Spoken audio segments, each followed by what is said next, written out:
Yeah, you know what time it is. You know what time it is. No scripts, no filter, no fear, no fear. We said what we said, and meant that.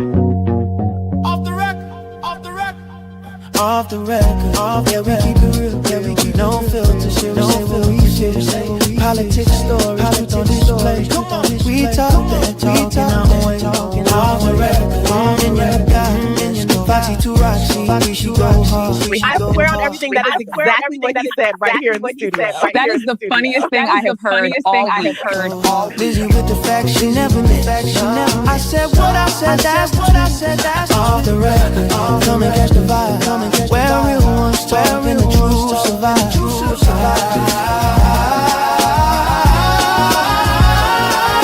Late night truth, we don't just speak. Through the roots from what they keep. Paint the progress, we light the flame. No spin, no script, we call it by name.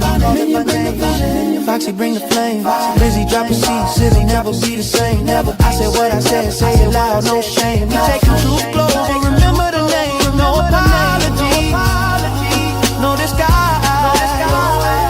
Just soul and purpose in our eyes. We move with power, bold and free.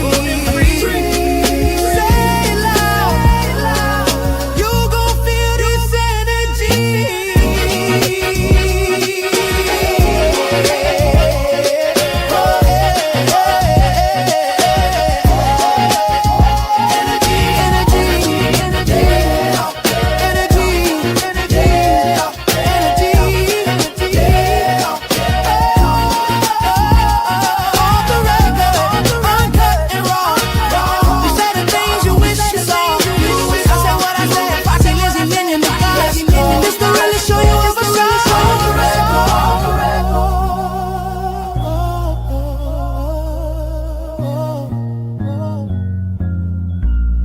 We said what we said. Rock the record, rock the record.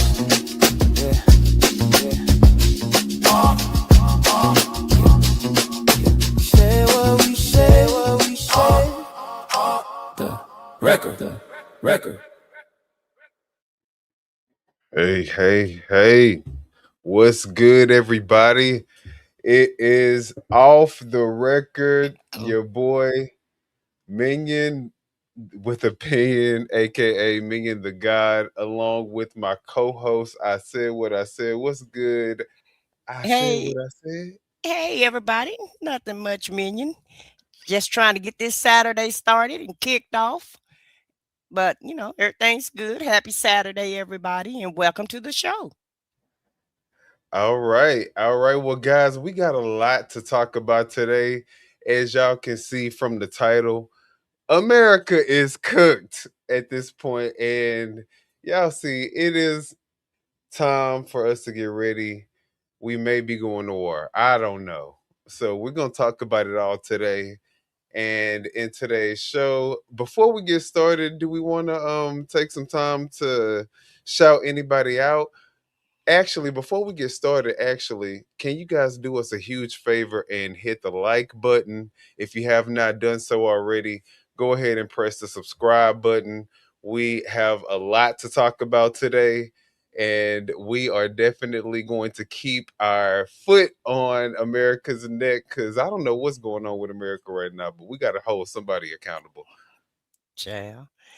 And the scary part, Minion, it's just what the second week of January. We're ending what, the first week of January. First week. I mean, this is literally day 10. Day 10. Day 10, Right. and America is cooked. Right. That's the scary part for me. Because we just entered this year. Dude just came in office. He's been in office as of really not even a whole year yet, because what, January 20th will make a whole year. So it's not even January 20th yet.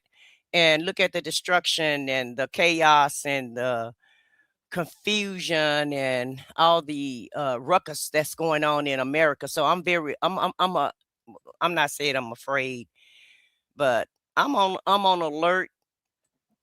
I got my eyes and my ears open, and I'm just bracing myself because we just don't know what's going to happen this year. It was very tumultuous. It's been very tumultuous with this guy being in office not even a whole year, and look at all the things that's happened so far. And we're definitely going to get into it in with the show. But Minion, why don't you just go ahead and to give everybody time to get in, why don't you just go ahead and review the topics that we're going to talk about, because I see people still coming in. So let's just, at the 5 minute mark, maybe we can just go ahead and start Giving some shout outs yeah, and we'll give our shout outs after you go ahead and give the topics of the day of what we're going to talk about. Just give people a little bit of time to come in because, sometimes, you got to go get your coffee and your snacks or, or just finishing up your lunch or whatever. So let's just give people time to come in and then we'll shout them out in the chat. all right, sounds good, guys. Well, in today's show, y'all know we gonna talk about the neighbors being forced to give a lady up to ICE. So we're gonna watch the footage of a actual like real life event that took place where a neighbor had to actually give up somebody running from ICE to the ICE enforcement. We're going to talk about some new ICE footage that was released regarding the Renee Good shooting. Of course, we're going to talk about the Minnesota residents and how they respond. And then we're going to look at some U.S. representatives speaking up against ICE and this entire administration. MAGA's response to the ICE shooting. We're going to talk about Trump and whether or not he is a puppet and if somebody else is running the country because, he was passed a note that he read out loud and it was very telling. And we're going to look at that footage. We're going to talk about Megan, what's her name? Megan, y'all know her name, Megan and Tucker Kelly, Carlson. Megan Megan Kelly Kelly. Yeah. and Tucker Carlson. Tucker Carlson. They admit that they are part of the problem. And then we're going to get into some salacious stuff. And we're going to talk about Donnie McClurkin and his new lawsuit. And then we're going to talk about T.I. Reminiscing on his experience when he went to Jamal Bryant's church. So we're going to get into a lot of things today, but most of it is going to be regarding ICE and Renee Good and the shooting. So I hope you guys are ready. If you guys don't like talking about that type of stuff, this may not be the show for you, but we're definitely going to get into it. So please press the like button, subscribe, like I said, if you guys haven't done so, to I Said What I Said and Off the Record. And we can get into some shout outs if you're ready. Okay, sounds good to me, Minion. So we have a Leo lady in the house. Happy Saturday to you, and thank you for being here today. We have let me scroll down and get rid of our messages. And happy Saturday to you, X Complicated. Thank you for being here today. We have Dolly Skillion 8381. Happy Saturday. Thanks for being here. Happy Saturday to you, Chanel. Thank you for being here. Thank you. Yeah, we have Ray M. F1X. He say World War III fire. Oh Lord. Okay, well, happy No, but Saturday, I Ray. definitely agree. But yeah, Right. sad. Okay, well, I'm not ready for World War III. Okay, I want some peace and harmony in this mug. Happy Saturday to you, Damien. Thank you for being here. He said, "Ice, ice, baby." Oh Lord. Wow. Right. Hey, SBK Media. Happy Saturday to you, and thank you for being here, sir. What's good? SBK. Right. Y'all go subscribe to the channel if y'all haven't done so. Yeah, subscribe to SBK Media. He has a great channel over there. So you guys want to kick it with SBK? Go ahead. He do pop culture, and he talk about everyday real life subjects. So have a great channel over there. So definitely subscribe to his channel. And we have Cross Country Cruiser. Happy Saturday, sis. Thank you for being here today. We Discover have Channel? no, Cross Country Cruiser don't. Okay. But Thriving Glow with Joe has a channel. Happy Saturday, sis. Thanks for being here. Go subscribe to Thriving Glow with Joe. She do What? health and wellness on her channel. Thank you guys for being in the building. Yeah, thank you. Thanks to all the content creators. Shout out to the content creators that's supporting the channel. We appreciate that. We have Tree Lane here today. He said, "Don't challenge law enforcement. It won't end well for you." Ooh. I didn't know ICE was law enforcement. I With guess minimum we're gonna training. find out today, huh? Y'all go FAFO with ICE, baby. That's what Tree Lang say. Well, happy Saturday, Tree Lang, and thank you for being here today. And we'll take that into consideration. We have It's Trav 187. Happy Saturday, and thank you for being here today. He said we're gonna take Greenland, I guess. Child, I hope not. That's what they saying. I would rather my tax pair of dollars go somewhere else, but I mean, That's the word on the curve, I though. guess we don't have a choice. Well, it's the word on the curve, Yeah. So it is what it is. Joe say, don't forget to hit the like button on your way in, and thank you, and please, and thank you. And we have Sue Werner here. She said, "Ice, ice, baby." So we got a lot of ICE supporters in here today. We have Code 338. He say, "What's in the woke libtard trash in this?" Well, stick around and find out, Cole. And thank you for being here today, and happy Saturday. Appreciate it. Yeah, we appreciate all our supporters, whether they agree with us or not. But everyone is welcome. Now, we do ask that you keep, let's just try to keep it cute in the chat. You can have a difference of opinion because, that's we don't care. You believe what you believe. We believe what we believe. But just, make sure you follow the YouTube guidelines and not, curse in the chat. That's right. So that we can hear your comment, because at the end of the day, we want to hear what the other side have to say also.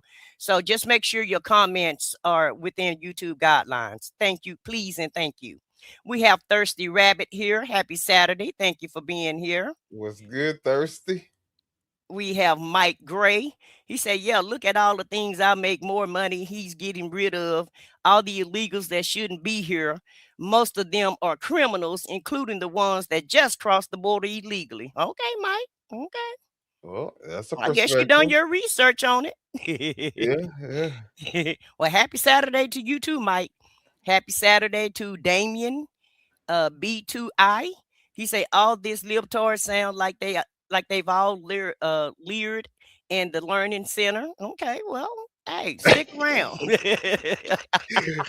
Did he mean learned, or I don't know. I don't know. We just can only read what they say. We can only read what they say. Since they're so smart and everything. Yeah. Hey, happy Young Rios. Happy Saturday, sir, and thank you for joining us today. He's Young Rios is a content creator also, guys. So go ahead and subscribe to Young Rios channel. That's what's up. We appreciate all the content creators. Love it when we have content creators in here. So you have Fats O Big. He say, "When we're a Muslim country, we won't have to worry about none of this stuff no more." Well, this is the United States of America, so we can't be a Muslim country. We whatever religion and faith you want to be, that's what the United States stand for. So it's a melting pot, so it won't be a dominant religion. Okay, it shouldn't be dominant anything. Everybody is everybody up in the United States of America. We got true believers in here. Happy Saturday. If you use your vehicle as a deadly weapon, chances are you're gonna get shot. Oh, okay. Okay. Well, that's another way to look at it. We gonna talk about it all though. Yeah, we're gonna talk about it. True believer said what they said. Yeah. We got Pablo in the house. Happy Saturday. First thing we need to do is get Hitler out of here. Okay, Pablo. Pablo said we need to get rid of Hitler. I didn't know Hitler was around. Maybe it's Hitler Jr. or something. I don't know. We got Linda as front row here. Happy Saturday to you, Linda, and thanks for being here. We appreciate Linda and all the people. We appreciate everybody that showed up for us. We got Uh, some random guy speaks. MAGA for life. Happy Saturday, some random guy. Thank you for What's being here. good? What's Thank you for good? being here. Yeah. We got Daisy Freedom Fighter here. God bless Trump. All Us, right. my vote keeps on giving. All right, Daisy. Celebrate. We ain't mad at you. We Go got have a drink. yeah, Take a shot. let's have a toast, baby. We got Eve, has many faces. Thank you for being here. Happy Saturday to you. We got lots of wiggles. Happy Saturday. What's good? What's good? What's good? Salty Colonel, Trump stay winning. Happy Saturday to you. We love it. We love it. Oh yeah, definitely love it. We got Seth. I'm gonna just say Seth. Happy Saturday to you, and thank you for being here today. And I'm gonna try to get through this chat. I'm gonna start reading you guys' comments. We got Phyllis Lopez. Happy Saturday. Thank you for being here. Mark 82nd. Happy Saturday. Thank you for being here. Thanks for being here, Nathan. We have Crack Lover One. Happy Saturday. Thank you for being here. Ernest Berry. Happy Saturday. Thank you for being here. X Shadow Hands. Happy Saturday. Ooh, whoa, X Shadow. X Shadow. I don't know if you heard my comment. I need you to follow the YouTube guidelines if you wanna you Oh, want your Lord. messages to come through the Oh, chat. wow. Please follow the YouTube guidelines because we can't, we just can't do that. Okay, please. Oh, Still can't be silenced. Thank you for being here. Happy Saturday.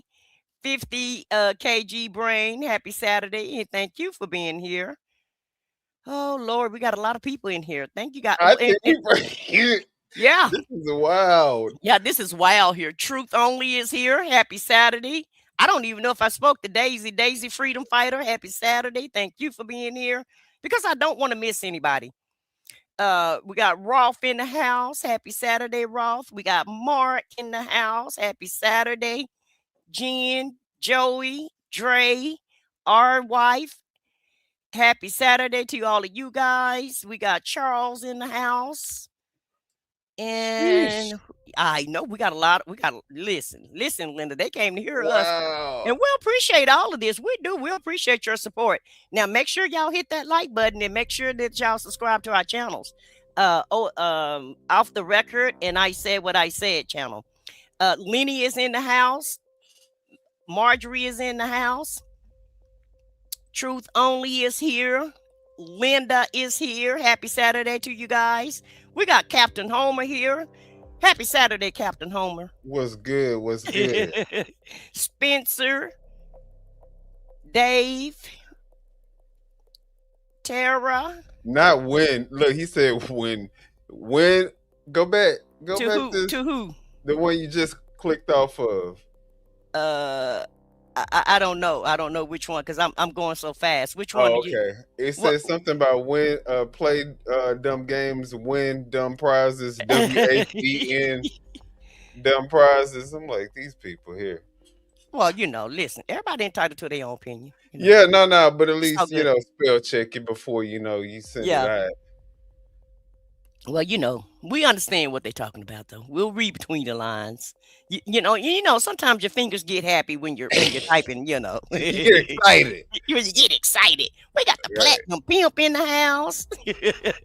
What's good, y'all? We got Jay Franklin, Joey, Spencer, Chris, Halston, Endom, Fat So Big. A lot of people. So big. Wow. Yeah, Daniel. What's good, y'all? What's good? Blue Dragon, obviously gifted. Christopher, Phyllis, Sharon, DMC, Muster. All right. Tone, Sela. Y'all hit the like button. Hit the like. John, William, Pappy. Pappy say impeach now. Shit. Jeremy, Carol. Wow. All right, guys. All right. Well, let's get into it. Yeah, because we got so many people in the chat. It's going to take 20 minutes just to speak to everybody. So, hey, I tell you what, shout out to everybody that's in the chat. And thank you guys for being here. So, if we didn't highlight your name, we're sorry, but we have to go ahead and get started because the more names I put on here, the more people that's joining. We have about 500 people in our chat right now. Well, 400 people in our chat. So, we're not going to be able to get through all the names. But like I said, please follow the YouTube guidelines. Please do not attack our panel and do not attack each other in the chat. You're more than welcome to put your messages in the chat, but just make sure that you keep it cute. Don't attack anybody, but you definitely put your opinion in the chat because we don't mind. And it's showtime. Showtime.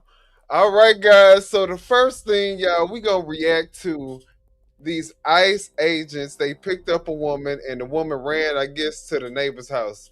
And so we're going to watch this video and we're going to react to watching this neighbor have to give up this woman to ICE. There's nothing we can do. Come on, just come on. Ma'am, I'm so sorry. I don't want to do this. Come on. Come on. Oh my God. I don't know what to do. I'm Native American. This is against everything I stand for. What the fuck do I do, man?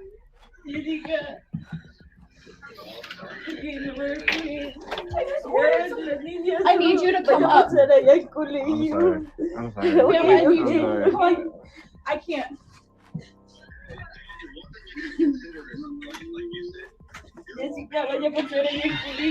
Don't. No guns. No guns. Anybody. No shooting anybody. It's okay. No guns. No guns. No nothing. Oh, wow. I'm so sorry. Could y'all imagine? I don't know what to do. I'm so sorry.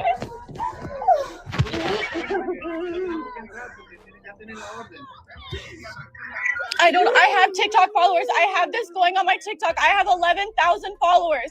I will let everybody. What is your name? What is your name? What is your name? Let me see. Ma'am, tell me your name. Okay, ma'am. The police said I have to let you go.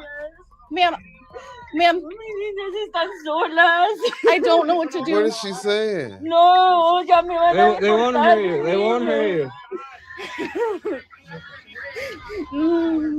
How could you do this to your own fucking people? That's insane. I don't fucking care. Y'all didn't have no fucking warrant. Just give her some time. Just give her some fucking time. Y'all just shot someone in Minnesota. I ordered DoorDash. My fucking DoorDash. Oh, Are she you a fucking kidding me? DoorDash lady? I'm Native American. Yeah. Get the fuck off my yard until she comes that way. Wow. You don't even have a fucking warrant. But I'm not gonna go to fucking jail because y'all pieces of shit ain't got nothing better to do because your wife's You still can't even order fucking DoorDash. Yeah, and Joe is saying, pause it for a second. Joe is saying that her daughters are alone and her daughters are at school. So apparently she saw this video. But how despicable. The lady just trying to work. And see, the problem I have with this is Trump said that he want to get rid of all the illegal people that's criminals. I don't see nothing criminal about trying to work. This lady is just trying to do her job. And at the end of the day, they don't know if this lady have a criminal record or not. And how the hell you just gonna go pull up to somebody else's house and this lady trying to, she's just delivering food to DoorDash and you out here arresting her. And this is the kind of stuff that people are upset about. This is madness. Like, who wants to be involved in this type of shit? If you gonna do this shit, do it out there, but don't bring this shit to my house. You mean to tell me I can't even order fucking DoorDash without having to risk ICE coming up to my fucking house? Yeah, it's ridiculous. This is crazy. Pendejo. Solas, no. Tengo dos niños. No, eso es mentira, Ustedes lo separan de las familias. Tengo mis dos niñas solas. They already took her kid. I don't know what to do. I have a baby. They were literally telling me that if I don't, the cops were even telling me that if I don't open the door, they'll literally charge me with harboring. I don't know what to do. Come here, ma'am. Come here. I ordered DoorDash. This lady ran into my house. They don't have a warrant, but they told me I was going to be charged with harboring. They were gonna break down my door. They were going to break down my door. I already did. The police told me to give them up to her, the police are saying we can't keep her in here.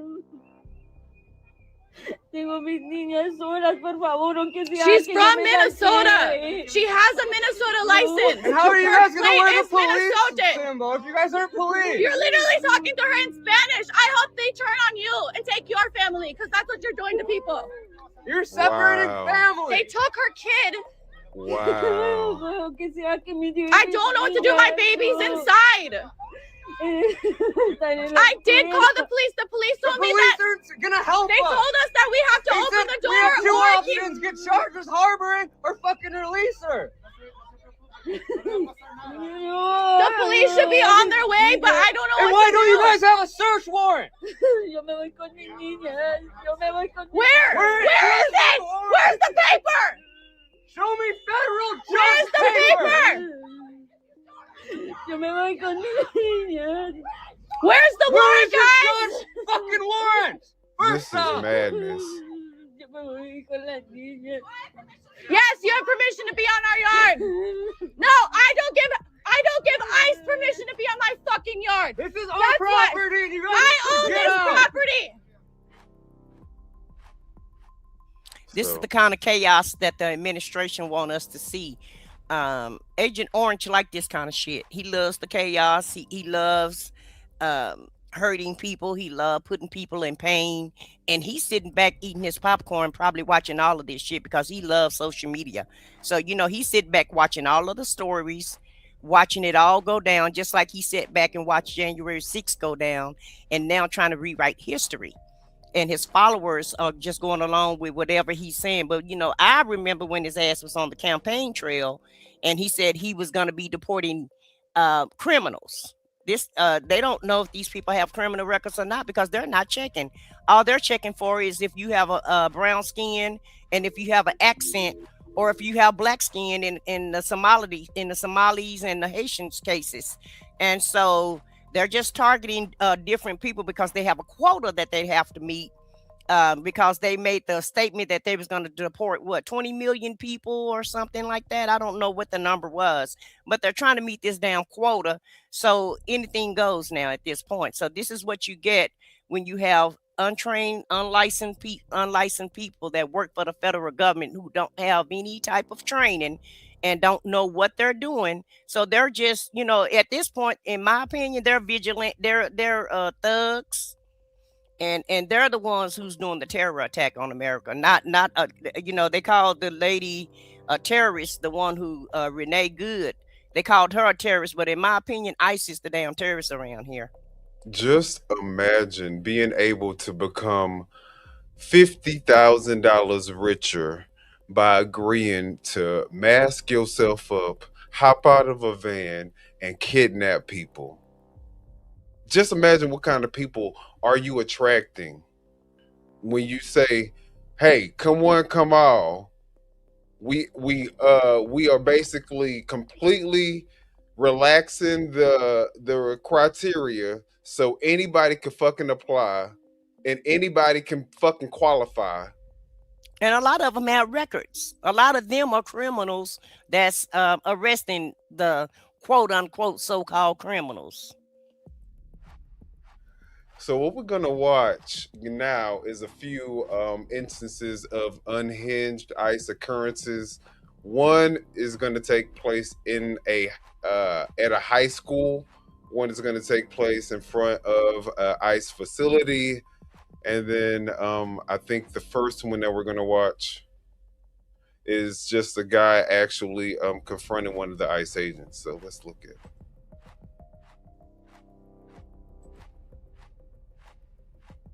Well. Back up! Walk her back. Get up. Get back. Step back. She hit a vehicle. Stay back and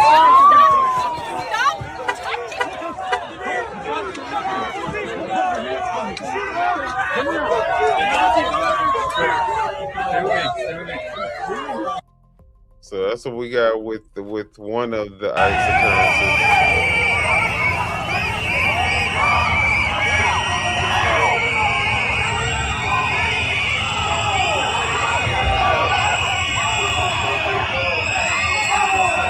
And this is ICE.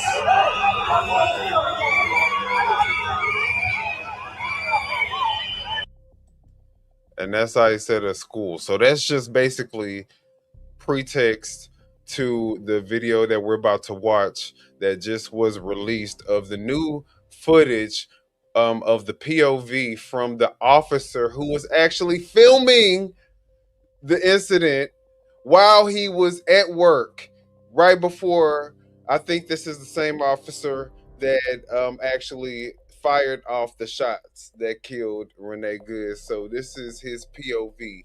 He was filming from his I guess his phone.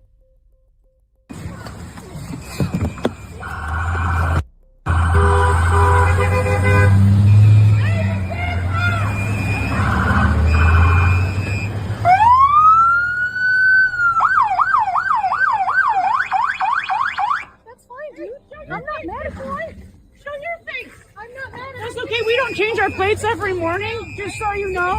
It'll be the same plate when you come talk to us later. That's fine. U.S. citizen, former fucking veteran. You want to come at us? You want to come at us? I say go get yourself some lunch, big boy. Go ahead. Out of the car. Get out of the fucking car. Get out of the car. Whoa!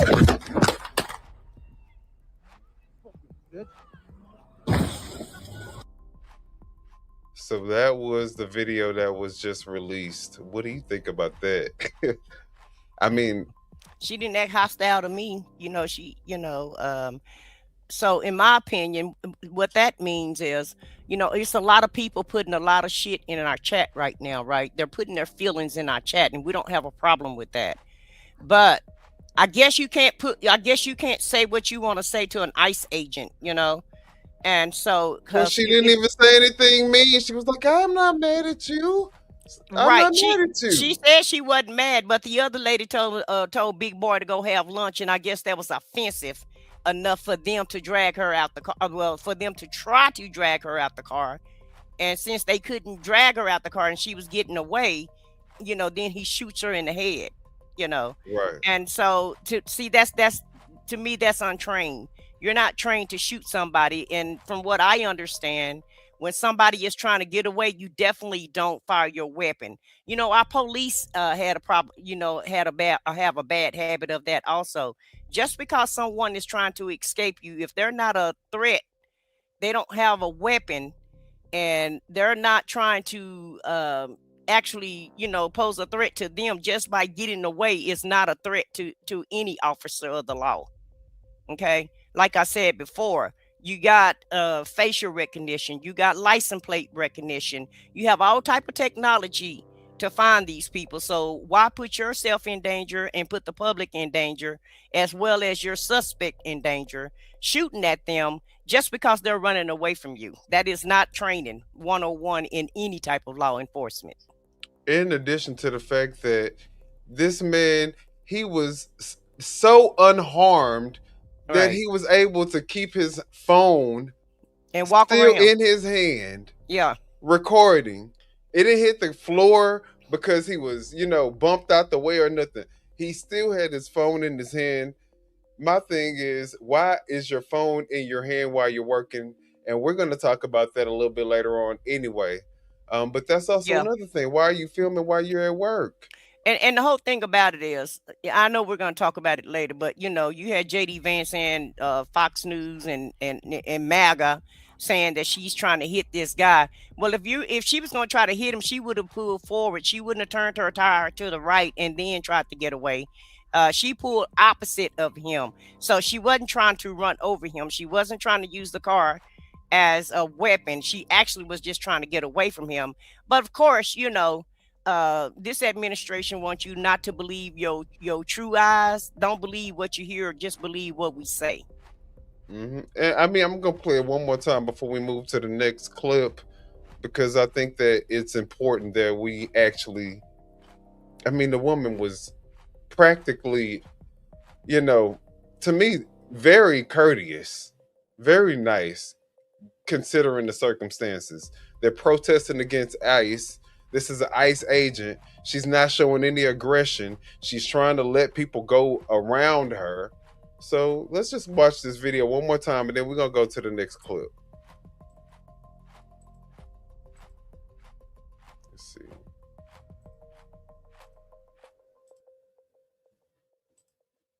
I guess they don't want to play again. It's just that disgusting. They said, nah.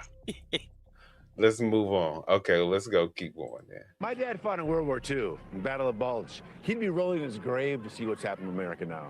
And America needs to hold up a mirror to see what we've become. This is just so un-American to see Americans assaulting Americans like this. And these people here is what's America, protesting the brutality of what's happening in their cities and streets. And we felt, we'd never seen border agents before. We took the light rail down from downtown. We live downtown.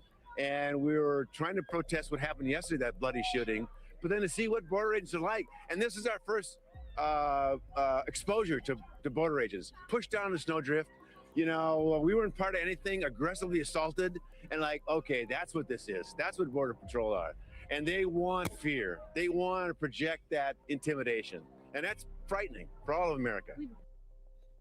Yeah, so that's what one of the families in Minnesota had to say regarding their experience. And then the Philadelphia sheriff actually shares her view on what's going on with ICE as well. So let's take a look at that, and then we can have a conversation. Good afternoon.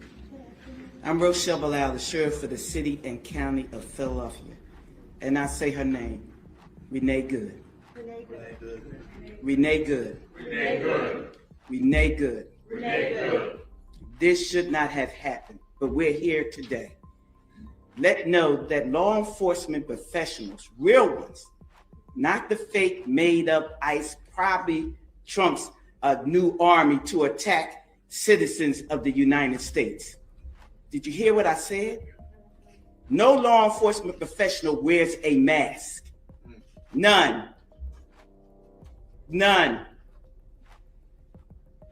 Those that come into our communities wearing a mask to commit crime, thank God for our district attorney, Larry Krasner, who say he's going to lock them up. And I'm saying now, we are not going to whisk you away for them to hide your identity, because when you do it there, you're getting arrested there. No whisk away. No whisk away. To hide you. None of that here. Take their ass right then and there. Law enforcement professionals do not shoot at moving vehicles. I'm not saying fleeing, because she wasn't fleeing. She was getting out of the way. What did I just say? Law enforcement professionals do not stand in front of moving vehicles invoking an action that is illegal. No, we don't. And so we stand here today with all those who stand against the made up fake, what you can call ICE professional law enforcement. I don't call them none of that. I call them made up fake wannabe law enforcement, because what they do is against not only legal law, but the moral law. There you go. So I'm with the DA, and we will work with them. If any of them want to come in this city and commit a crime, you will not be able to hide. Nobody will whisk you off. You don't want this smoke, because we will bring it to you. Yes, that's sir. Right. And the fake, whatever they call them, because I can't say the name, but the criminal in the White House would not be able to keep you from going to jail. Whoops, there it is. Renee Good should be here today. And to her family, we are saying law enforcement professionals are not the ones here in this city that would do that. But here's the last thing that I would say. Law enforcement professionals around the country do their job. And we have been fighting for years to build that bridge between us and our communities. You have one negative nutcase that causes this problem, and now we all have to fight again to let people know law enforcement works with communities.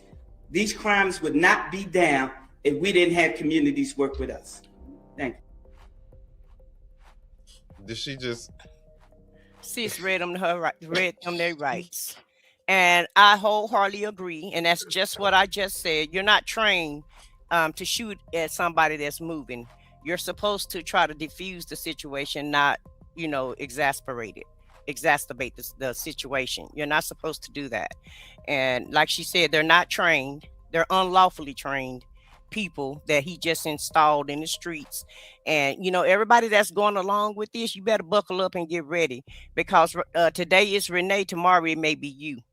Okay, so if they can do this to Renee, they can do this to anybody. So everybody better just buckle up and get ready Your for day the of ride. reckoning is gonna come. Yeah, if and you I'm support this type of shit. I hope the rest of the states, because one thing that this administration can't save, if a state prosecutes you, it's no immunity. He can't protect you if the state charge you. Okay. And so I hope all of the states get ready to start charging these people. And Keith Ellison said that he's getting ready to try to prosecute homeboy. And he's the attorney general of Minneapolis. And so it looked like the sisters and the brothers are going to have to stand up for this country once again and save the country, in my opinion. Well, we ready for the fight. Trust me, he got the right ones when he thought he was messing with us. Right. See, he only getting the whitewashed version of an American what do you want to call it? I don't want to. What's the word I'm looking for? It's not. It starts with an R. It's a revolt. He got the right. He got the whitewashed version of an American Revolution. Right. But when he starts getting us involved, because that's what he wants. He wants us to be involved because he think it's going to go a certain kind of way. He think he's going to be able to get that martial law the way that he wanted. But see, he got the right ones when it comes to us, because it's 2025. We're not operating on 2026. I'm sorry. We're not operating on 1960 mindsets. Right. Or 40 or 30 or 20. Yeah. He got another thing coming when he think that he about to start targeting us. So right. It's gonna be some. So we're gonna keep watching the whitewashed version of this revolution. Right. Because it's still making waves. Don't get it twisted. They still causing commotion. And we still gonna watch it. But he ain't ready for when we get involved. That's right. And keep in mind, we're paying for this bullshit. We're paying for this. These are American tax dollars paying we're paying for ICE to come rain down on our on our parade, to come and rain terror in our neighborhoods. So what Congress need to do, stop the funding, because Congress can stop the funding. So do your damn job, Congress. Do your job. Stop the funding, because they can stop all of this funding. They can shut all of this down if they want to. So don't let the House and the Senate tell you that their hands are tied, because they're not. Congress is who hold the purse. They hold the purse, not the president. The president make the law. The president make the orders, or he tells Congress what he want, and Congress just oblige. And the scary Republicans just go, oh, okay, Mr. President, whatever you want, Mr. President, we'll just do whatever you say do, instead of holding their own, instead of doing the right thing. And instead of trying to represent the people that put them in office, they're just going along with Agent Orange of whatever it is that he wants. But they can shut this down tomorrow if they wanted to. Let's watch these representatives basically also kind of give context and say what this really is about. This is the glove compartment. of Renee Good. 37-year-old mom, 3 kids. The terrorist. She wasn't a terrorist. She wasn't a criminal. She was a mom.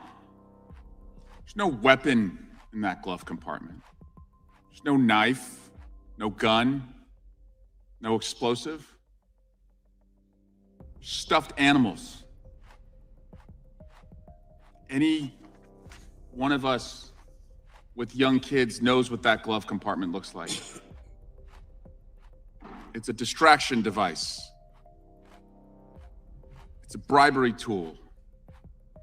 It's a way to keep your kids calm when they're acting out in the car.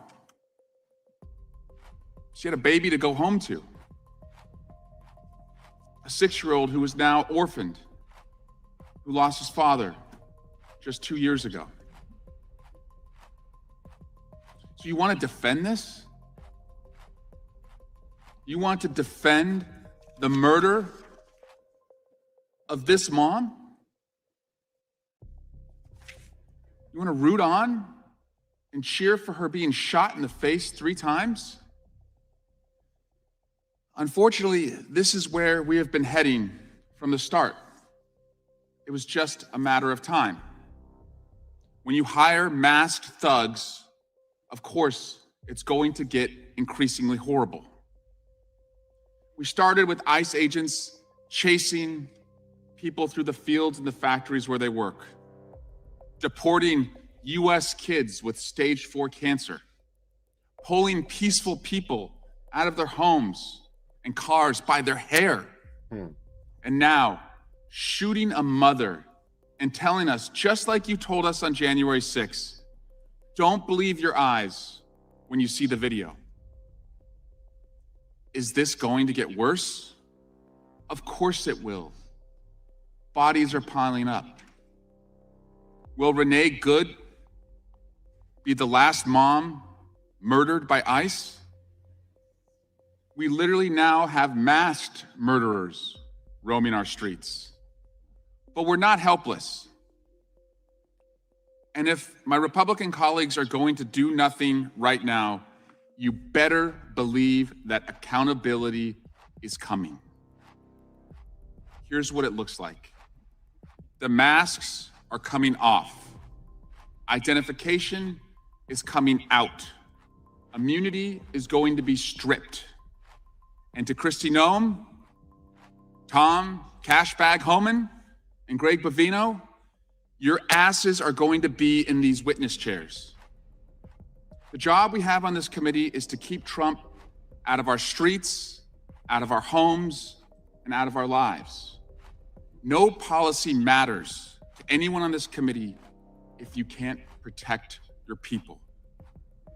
So people like Renee Good, an American citizen, a mom, doesn't get shot 3 times in the face, so she can go home to her 6-year-old child, and so we can go back to the country I know we are. All right, guys. And then also let's take a look at this from Rep. Moskowitz as he talks about Kristi Noem and Pam Bondi. This is the person. This is the person who, within minutes of the shooting, went on TV and called it domestic terrorism. What is she, hiding her face like her ICE agents now? She can't show her face either? By the way, is this what the $800 billion went to? Every day we see her after there's some new tragedy in Homeland, she's wearing a different outfit with a different hat. I mean, come on, guys, she looks ridiculous. She's not just an embarrassment to the country. She's an embarrassment to you and the president. Okay, she deserves to be removed from her job by the president, and if not impeached, not just for her complete failures in Homeland, but her destruction of FEMA. She's not even running the department. You guys know this. You guys know she's not running Homeland. Your governors and you all, when you need your FEMA money, you don't call Noem, you call Corey. You know she's not running the place. She's a complete and utter embarrassment. By the way, every Homeland Secretary has come in front of this committee once a Congress. I'd like to know the date she's coming. When is she coming? When is she coming? By the way, do you know Pam Bondi has not come in front of this committee? Do you know she's the only secretary to not appear in front of a committee yet? When is she coming? What's the date on the calendar that she's coming? You know what? Let's make it easy. I want to make a motion to subpoena Pam Bondi. Second. To this committee. How much are we going to... The gentleman is not recognized for that motion. However, the chair will advise as to the Attorney General coming for, as they do routinely. Mr. Chairman, thank you. But where is the Attorney General, the only secretary to not appear, okay, in front of a committee? The only one.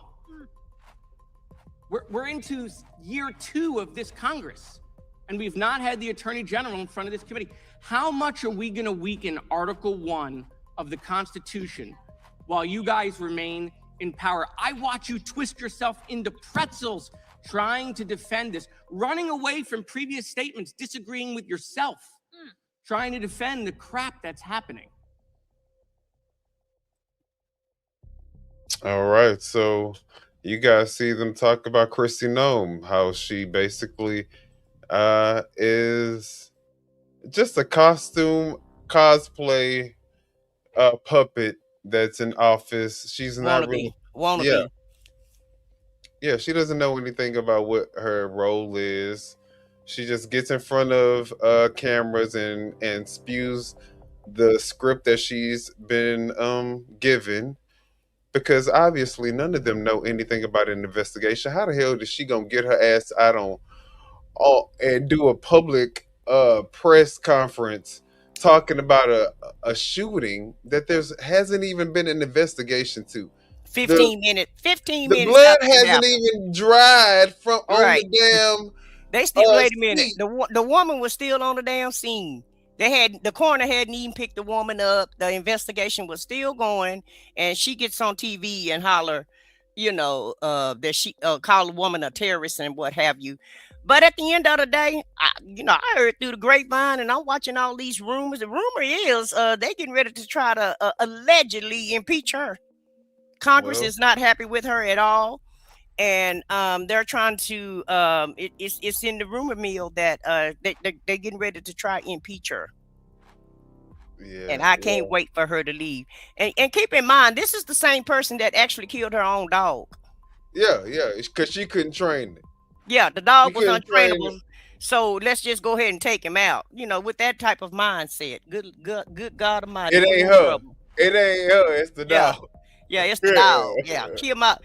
Millions of people can train their who kills their dog? Who kills their dog because he's not trainable? That is crazy. Millions of people can train their dog, and her dumb ass couldn't figure out how to get her dog trained. You couldn't take the damn dog to a school or to the SPCA or something. Well, you had to kill it. Listen, apparently she can't train nothing. She can't train a dog, and she damn sure can't train these ICE agents. She can't have them to follow this is the same woman that had that campaign for meth. We're on it. And you know what? I'm actually that's the next thing that we're gonna talk about. We're gonna bring that back up. We're gonna bring Throwback Thursday or something. We're gonna do something about it. We're gonna bring up the fact that this is a woman who incompetence is a part of her resume.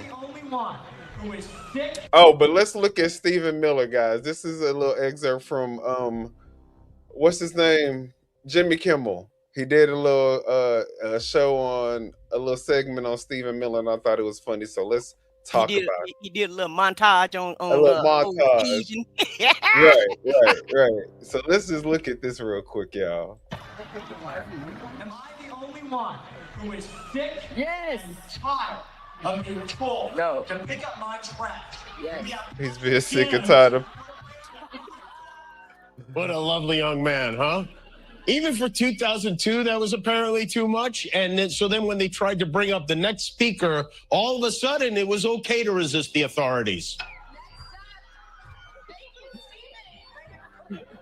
He's such a loser. He is such a loser, y'all. This is why he's so mad all the time. This is the reason why he's so mad all the time. And they marched him straight to the White House, where he is now. So he's always been like this. And you can read all about it in his new memoir, Born a Douche. But he looks like, hold it. That's the end of the clip. That's the end of it. But he looks, this, I'm not trying to be racist or anything, but he looked like somebody from overseas, don't he? He kind of reminds like me a of Russian. He looked like Ben Laden to me or somebody, He looked like he's from overseas while he's, he looks like he definitely not of American descent. Yeah, I think they need to check his DNA and see where he come from. Just like we need his birth certificate. Just like they call for Obama's birth certificate, we need Stephen Miller's damn birth certificate to find out where he from. Yeah, he like that. I mean, just like JD Vance and his wife. His wife is clearly a dark-skinned immigrant. And so these people are sick. But guess who? Hold them up. The reason why they target the audience that they target is because they understand the feeble, small-minded capacity of these people who, as long as they hear the buzzwords, white supremacy, and all the other stuff, they're going to abide by whatever it is that they tell them that they need to do to uphold that agenda. So whether or not they really believe in white supremacy or not is irrelevant. They know that the lowest IQ people are the ones who will also follow the ideology of white supremacy blindly and will make it logical, make up any type of excuse to affirm the actions to, at the end of it, pretty much, promote white supremacy. So, but hold on, Minion. At the end of the day, guess the guy that shot Renee Good, guess what type of wife he has? What kind of wife? His wife is Asian. See, that's what I'm saying. His wife is Asian. Trump is a descendant of an immigrant. Let me find that clip. I'm gonna find that clip so you can Trump bring it up later is a descendant of an immigrant. He didn't marry an American because he don't like American women. He wanted a Russian woman. He got a Russian woman. He basically, these people are basically shitting on these people, and meanwhile, the hypocrisy is crazy. Yeah, they are lining their pockets like they have never ever been able to in history, off of the dumb, low IQ people that support this bullshit.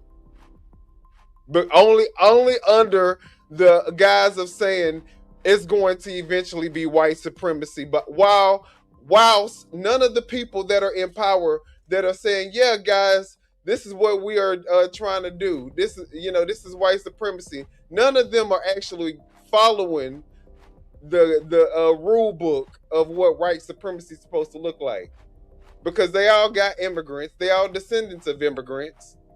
And they are playing in these white supremacists' face because they know that these people have built their wealth, generational wealth, off the backs of black slaves. So they know that they can't really get the money out of the black people. But these white supremacists, they can suck them dry because this is what makes up the most of the wealth in the country. This is how they're able. This is the reason why in this moment, the largest transference of wealth has taken place in America, because these white supremacists who have accumulated all this wealth over generations are willing to buy into this idea that there is going to be white supremacy at the end of all of this. You ready to see his wife right quick? Let's see it. Okay. Hold on, let me bring it back, and then let me share it for you. So this is who's going around killing immigrants. Meanwhile, he married to a whole immigrant. Okay. Give me 1 sec here. The ICE agent who fatally shot protester Renee Nicole Good in Minneapolis is a Trump-supporting Christian and war veteran who has a Filipino wife, according to family. Jonathan Ross has been identified as the agent who opened fire on Good on January 7th after the feds allege she tried to mow him down with her SUV on the suburban street. The 43-year-old is believed to have worked as an ICE agent since at least 2013. Based in Minneapolis full-time, he is a member of the ICE ERO Special Response Team, a specially trained tactical unit, law enforcement sources told the Post. As anti-ICE protests erupted across the country in the wake of the shooting, the agent's family rushed to his defense, telling the Daily Mail, "You would never find a nicer, kinder person. He's a committed, conservative Christian, a tremendous father, a tremendous husband. I couldn't be more proud of him," his dad, Ed Ross, said. The Iraq war veteran married his wife, who hasn't been identified publicly, in 2012. Ross's dad said his son's wife was a U.S. citizen, but wouldn't say how long she's been in the country. In the past, the wife has shared photos on social media of herself posing alongside a U.S. Border Patrol helicopter. The details on Ross's background emerged after it was revealed he had had a run-in with an illegal immigrant in Bloomington, Minnesota last June that saw him dragged 100 yards during a traffic stop, and he was hospitalized with significant injuries to his arm and hand, requiring 33 stitches. Resurfaced Ring camera footage originally obtained by CBS WCCO reveals what happened during the incident, which happened on June 17th in Bloomington, Minnesota. Roberto Carlos Munoz, the illegal immigrant from Guatemala with a lengthy rap sheet who dragged Ross, was arrested and charged with assaulting the officer and was convicted by a federal jury. In regards to the latest incident surrounding Ross, DHS Secretary Kristi Noem said he had acted in self-defense and was justified in opening fire, and that Good was part of a mob of agitators attempting to thwart ICE's efforts in enforcing President Trump's immigration crackdown. The shooting poured gasoline on the long smoldering tensions between federal immigration agents and protesters who have fought back, at times violently, against the presence of agencies like ICE enforcing the law in their communities.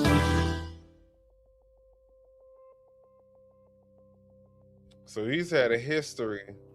Yes. Shout out to New York Post for that clip. Wow. Yeah. And that's what I'm talking about. Everybody have an immigrant at home, but they want to target other immigrants. Right. You got a whole immigrant at your house sleeping with you every night, snoring in your face. I mean, let's be honest. The man in the first clip that we saw from ICE was speaking Spanish to the woman to try to console her to get her to come out. So, I mean, these ICE agents, not only are they a lot of times connected through relationships, but they're immigrants themselves. But they get along they have to get what is the saying? Get along to get along. Go along to get along. Go along to get along. And that's what we all trying to do in America. Because hell, at the end of the day, everybody in America is a damn immigrant. We all migrate. Well, we were brought over here. And a lot of the Europeans just migrated over here. The land was the Indian land. It wasn't white people, black people, brown people, green people. It was the damn Indians. It was their land. The Europeans came over here and just took these people's land. Okay, took it, said it's theirs, just like they're trying to take Venezuela oil. We got a bad habit in America, just taking people's shit and claiming it as our own for whatever reason. And now you want to demonize and ostracize and tell everybody else to get out this damn country when your ancestors migrated over here also. Because once upon a time, some of your kin folks was immigrants. Okay, I'm gonna just throw that out there. Well, let's talk about Donald Trump getting orders from an immigrant, because Marco Rubio is obviously an immigrant, and he's up here telling Trump what to do. So let's look at this. All right, thank you. You'll make it back one way or the other. You're all going to do very well. I think really very well. Marco just gave me a note. Go back to Chevron. They want to discuss something. Go ahead. I'm going back to Chevron, Marco. Thank you, Marco. Go ahead. Just so pathetic. Yes, go ahead, Marco. What was So what are you thinking pathetic. here? Mark, It's so if you could update pitiful. us on operations in the ground and with the appropriate approvals, what you might be able to achieve in the next 12 to 18 months. Give us a little view from the ground. You bet. So today, Chevron has 3,000 employees in 4 different joint ventures in Venezuela today. Marco, like, and over the past 5 fucking to 7 years, stupid, they've taken dumbass, production from about 40,000 barrels a day to 240. demented, what do you call it? Dementia-ridden. I bet Marco, like, I just can't wait till this fucking old fart croaks. Like, Chad, Marco Rubio thinking about his power and his ambition, and he'll sell his soul to the devil like he done, just so he can rise up in MAGA. And at the end of the day, if you go back just a decade ago, Marco Rubio was talking about Trump. Everybody in his administration was saying that he was unqualified. His vice president, all of them was talking about him like he was a dog, and now they all lapping up to him. So get the hell out of here with all of that. All of it is everybody fake in this administration, okay? Everybody fake liking like they uphold this man and like they really care about him. When they was just running against him, saying how much of a danger he is to the country, and the words that they spoke are coming true, but they all was against him in the beginning, and now that they see that he gets people attention. They see how powerful he is as far as his speaking and how he can mesmerize everybody. Because I got to give it to him. He's very charismatic, and he know how to brand. He can brand the shit. Know how to brand. Yeah, he can brand the shit out of anything. Now he can't brand himself into a successful business. Now, let's just be clear. Yeah, the only thing he know how to do is just brand his name. That's right. And he do a damn good job at it. Okay, I will call him the professional of branders. Right. Now, business acumen, business knowledge, business wisdom, and to follow him for that. Yeah, him in business is an oxymoron. You're taking a risk. You're taking a risk. Right. He probably will get rich while you will suffer a massive loss. But whatever. Let's watch Caroline leave it.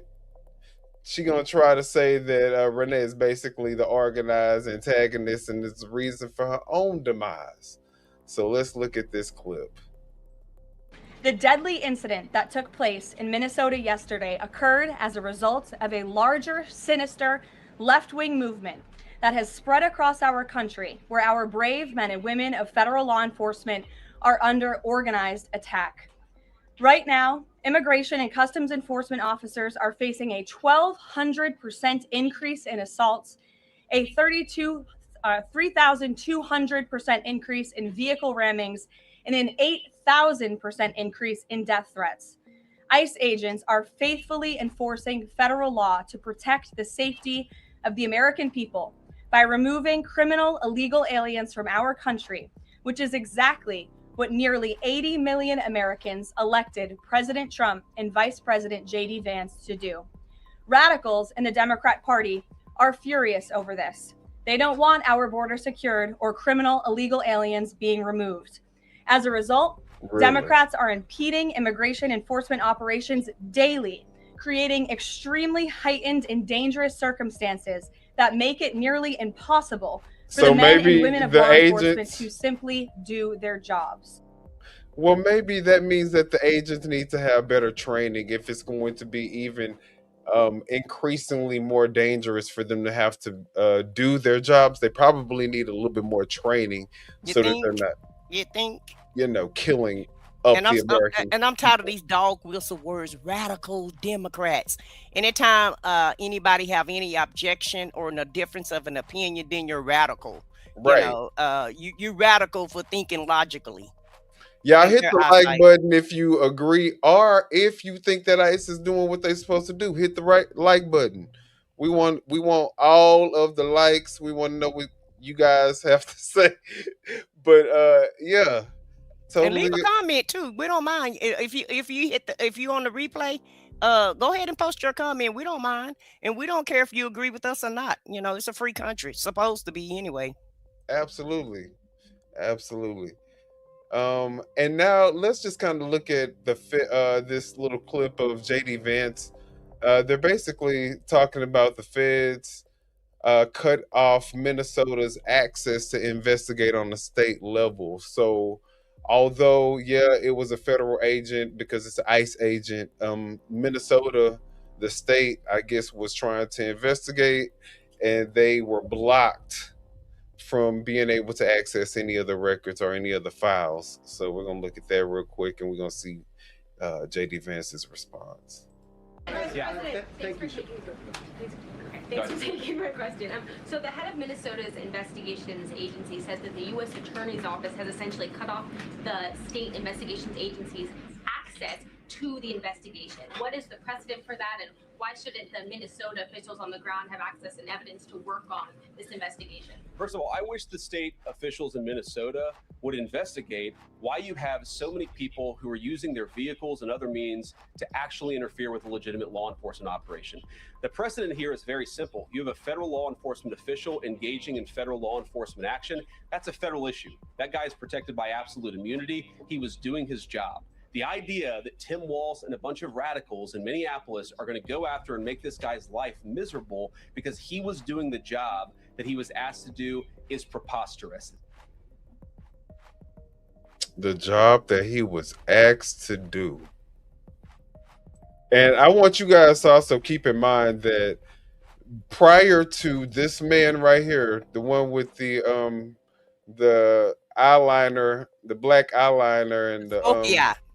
Smoky eye. Smoky The eye. meth there and the smoky eye on. Smoky eye JD Vance. Before he told these ICE agents that they had immunity, they were not this brazen. So the dog whistles and all the signal calling and all that other stuff, it worked. It worked because guess what? More people have been shot since he said that shit. And now he's saying they are doing what we asked them to do. This is what we wanted for them to do. So what that tell y'all? So they were asked to unalive people. I'm pretty sure they would say, look, if they get Treat in your people way, like garbage, beat them up, push them down in the if streets. they get in your way, show them what ICE is made of. Arrest them when they trying to do their job and deliver some damn DoorDash. You better show them what the American to the lazy Americans who don't want to go pick up their own food. So you got these, other people, and I won't even just say immigrants. You just got people delivering food to you because you're too lazy to go get your own food. And now here ICE is at your doorstep. Well, let me just show you exactly what ICE is allowing another protester. I mean, they don't like the other protesters, but this is what they allow this protester to do. So let's look at this. Just give you an idea. The storm is here. When we come, one, we go all. No one can stop what is coming. Get here, guys. We need you in Minnesota. These people are fucking terrorists. Patriots, get out of here. We need to back up. And all you liberal commie motherfuckers, keep your hands to yourself or you're gonna get hurt today, all right? We executed one of you yesterday. You understand that? We executed one of you yesterday. Don't get hurt. Don't get hurt. You're just talking to white supremacists. You guys keep playing stupid games. Do not give them attention. You guys keep playing stupid games. You're gonna keep getting stupid. You keep playing stupid games, you're gonna get stupid prizes. Hot damn. So, but look what they're creating. Look, you see what's boiling up and what's being created with all of this crap that's going on. Because you do have some people that's unhinged, that's drinking this Kool-Aid, right? he will be the main one that will go out in public and just unalive a lot of people. You know, this Under is the the prime, guise yeah, of under the guise of a cult. right, of trying to be, uphold the American, Un-American. yeah, yeah, Yeah, because to me, MAGA what MAGA is un-American. ideology. Yeah, they're un-American. They don't believe in laws unless they don't believe in anything unless it benefits their side, no matter what happens. Because I remember when MAGA was asking for the Epstein files, they was just totally upset about the Epstein files. And all of the MAGA pundits that's on social media, they're all doing infighting now. Everybody going against each other now. They're all fighting. And I guess Well, they speaking of the gonna all take each infighting, other out. I guess I don't know. I mean that actually takes us into this next clip that you have brought to my attention, where we have Megyn Kelly and Tucker Carlson admitting that they are part of the problem. So And also too, let me just say this. My condolences go out to Renee Good and her family, because I haven't heard anybody on the other side give condolences like we had to give condolences to Charlie Kirk, because yeah, it was people saying that Charlie Kirk was divisive, that he was a racist, but I don't think anybody was celebrating his death like MAGA celebrating Renee Good's death. So my Right. condolences to the Good family. absolutely, absolutely. And you know what? Her death was not in vain, because it definitely is going to spark something. Let's look at this video. Former Fox News host Tucker Carlson and Megyn Kelly team up not only to criticize Donald Trump's ill-advised and likely unconstitutional regime change war in Venezuela, but also their former employers, Fox News. And we have to talk about it. And who is this guy? Do you know who this is? The name of his channel is Pondering Politics. Okay, Pondering Politics. This is where we got the video from, guys. So Yeah. y'all, if y'all haven't done so, y'all can also follow them as well. Thank you for releasing the video and giving us the commentary, because he also adds a lot of good context. But before we do, if you end up liking this video and you want to support the channel, I should have please just be let sure to him hit the have like, that. subscribe, and alert bells. There you go. All right, folks. This is a bit of a follow-up to a previous video that we did a day or two ago about Megyn Kelly, because she criticized Fox and Trump. It's a breath of fresh air when they do that. But Tucker Carlson, who has similar sensibilities to Megyn Kelly on a lot of issues, you're talking about double the infernal far-right, star power here, so to speak. And when you have two right-wingers nominally aligned with Trump this big going after Trump and Fox, it's just chef's kiss. And interestingly, Megyn Kelly and Tucker Carlson seem to admit that they were part of the problem. Well, look, we were, in a way, a part of that during the Iraq War. Yeah, I know. At Fox, right? Like, they didn't allow, and we didn't allow people who were criticizing the war a platform. We Yes. mocked them and made fun of them because I think we thought it was our duty to defend the war. And I see Fox News doing that right now. There's not really a skeptical voice over there about what we're doing in Venezuela. And I'm fine with the people who support the Venezuela move. Then I've been having them on my show all week and giving the president his due to hear what are the detractors saying and what are the supporters saying. And that's up for the audience to make up their mind. If they disagree with me on my stance, that's fine. It's great. No more power to them.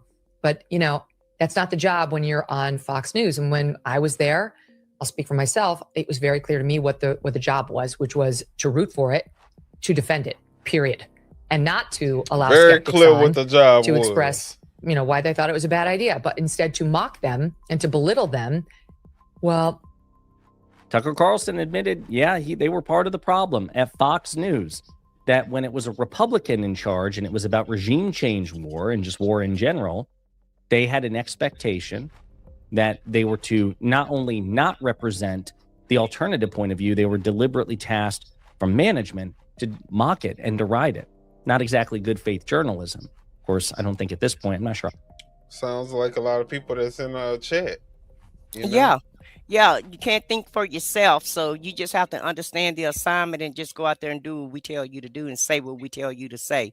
That's And you right. know it's wrong, but you're still gonna do it because what? It's all about the Benjamins, baby. It's all Mhm. about the Benjamins in this good old United States of America. And whatever fit the narrative so that they can get those Benjamins, then that's just what they're gonna do. Tribalism at its finest. Either of them profess to be journalists at this point. But again, we're starting to see the inside baseball and a peek behind the curtain at Fox News. Pretty stunning stuff. And I'm be interested to see if Fox News responds to what Megyn Kelly and Tucker Carlson say. I wouldn't be surprised if they issue some sort of statement in response. But now that we have Tucker and Megyn going after Fox, what do they have to say about Trump's regime change war? I don't love it. I got to be honest. I, first of all, would prefer we use our military defensively and not offensively, which may be anachronistic, but I'm not really in the mindset at all, especially now with 3 kids who are 2 out of 3 in their teens, of being super bellicose in our language or our approach to the world. And I don't really see this as necessary. I don't see this one as necessary. I don't love it. Love to see it. Love to see it. Pause. It now that her children could possibly be old enough to, go to the military, now it's a problem. Now that she's not on Fox News and he's not on Fox News, they're able to speak the truth now. And so, this just let you Wake know up! Fox is a propaganda machine. And, it's like being in Russia, state media. And that's basically what people been calling Fox News, is state media. And here's the proof in the pudding right here. They're telling you what they've been doing when they was working for Fox. It's not necessary. It's really not. I mean, the fact of the matter is they had a pretty favorable deal with respect to Venezuela's oil with Maduro before the regime change war. But Trump, as he indicated actually today in a New York Times interview, that there's something different for him about ownership as opposed to some sort of deal. So he clearly wants to have more direct control over the oil, and he wants to expropriate it for his own use. There is no reason for that. Even if we needed the oil, which we don't, there was a deal to be made. Trump reportedly had one, and then he blew right past it. Yeah. So let's continue. I don't think this is something he ran on at all. I think he actually ran on the opposite promise, that we weren't going to be doing this stuff. I don't think anybody who voted for him was thinking about this when we voted for him. No. And what's funny is, and I definitely don't think MAGA really thought that they were going to be conquering other countries. I thought that they thought that their prices were going to go down. Their, like the economy was going to get better. Yeah, the price of eggs and bacon was going to go down, and they was going to be able to eat steak at a great price, and everything was going to, and no more wars, because that's what they were promised. Now, they were told that the immigrants were stealing all the jobs and eating all the dogs and cats, but I don't really think that they actually even kind of thought it through. Like, how does this impact my daily life? Right. Because I don't think that any of them are being impacted by any immigrants taking their jobs. So, I don't know. So we got another 20 years like we did in Iraq. We're going to pay for another 20-year war for nothing. I don't know. I guess. MAGA? Is that what we're voting for, y'all? Another 20-year war? Yeah, y'all put that in the comments. In here. Yeah, MAGA, can y'all put that in the comments if y'all voted for us to go ahead and invade Venezuela, Greenland, Cuba? Who else did he say? Greenland, Cuba. Yeah, everybody. I mean, everybody. Did y'all vote for this, MAGA? We would love to know if y'all voted for this. Yeah.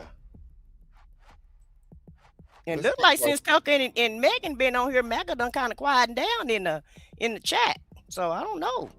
Let's see. Maybe they don't like the truth. Shouldn't have this pulled up. There is some weird cult stuff going on with MAGA about this. As a matter of fact, it is truly, truly shocking. I'm going to go to my own profile here. Hold let's see. There was a poll done about this, and it was just, again, truly, here it is. Okay. Okay, folks. It isn't what he ran on, but I want you to know the response. So CBS News poll, U.S. military action in Venezuela removing Maduro from power among MAGA Republicans. Right now, according to CBS News, that approval rating for this is 97%, and disapprove is 3%. So 97% of MAGA currently approve of what Trump is doing, and only 3% disapprove. But here's the difference. It's up by 94%. 94% of MAGA flipped. Because what? Trump said, you want to know what? Yeah, we targeting other countries. And they said, you want to know what? If you say we targeting other countries, then Daddy Trump, we're targeting other countries. Whatever you say goes. And that's how they know how small-minded. And that's the disrespect that I feel like MAGA should really be feeling. Like, how disrespectful for you to just think that because you decide to change your mind on a whim, that we're just going to change our mind on what you ran for. But guess what? They help. I mean, so he know what he can do. He know who his people are. He know the integrity of his people, and he know whatever he say go, because that's what cult leaders do. You know, the cult leads. You know, they lead the flock, and so if he say we're gonna invade Venezuela and they don't agree with it yesterday, well, today, hell, they agree with it, because that's what he say they're gonna do, and let's all get on board. Okay? Yeah, we need to figure out something. Maybe I need to put a poll up. But if you believe in America first, hit the like button. If you think that America should be the first priority of this administration, hit the like button, because why are we going out to these other countries? There's so many things that we could be addressing and focusing on in America, like healthcare prices, even though they just passed the Obamacare extension. Yeah, big surprise, because they already knew what was going to happen if millions of Americans had to endure their healthcare premiums spiking up by 2 and 3 times,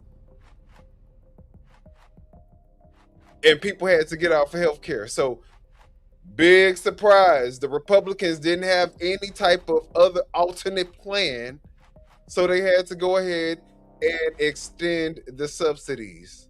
Child, they've been getting a plan since Obama introduced Obamacare, the Affordable Care Act. You know, since he got that approved, they've been trying to come up with a plan, and they haven't taken effect yet. It's been 10 years, and you know, they got a concept of a plan.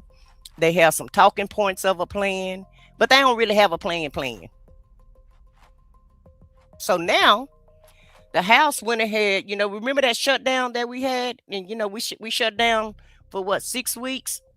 Because they didn't want to go ahead and approve the Obama subsidies. Right. So now the House approved. How about the House approved the subsidies yesterday? That's what I'm saying. They went ahead and voted for it. They just approved the subsidies. We did all that. The Republicans did all that for nothing. For nothing. Because they had no plan in place to replace the subsidies, and they could not even, I mean, how would they be able to run this election this year if they had people paying 2 and 3 times their premiums this year? They wouldn't have had any chance of being able to win any elections. But so of course the Senate got but the Senate has to vote on it, and we'll see what the MAGA senators do. And MAGA, if these senators don't approve these subsidies, make sure y'all vote them out of office.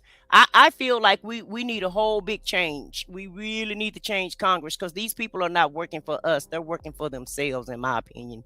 They're working for their cult leader, and on the other side, they working for corporations and donors. They're not working for the American public. So there, I said it. Well, my thing is, they keep saying that the ACA program and these subsidies is such a failure, and there needs to be so much reform. However, they had time. They were even out. They stopped the government. They paused the government. They put it on shutdown. but yet they have not come back with any type of alternative. They too No busy type on of Grinder. They reform. don't have time, baby. They too busy on a Grinder app. Too busy on Grinder. Yeah, they You ain't got know, time for that. they can't actually talk about the real shit that really affects American people on, everyday people.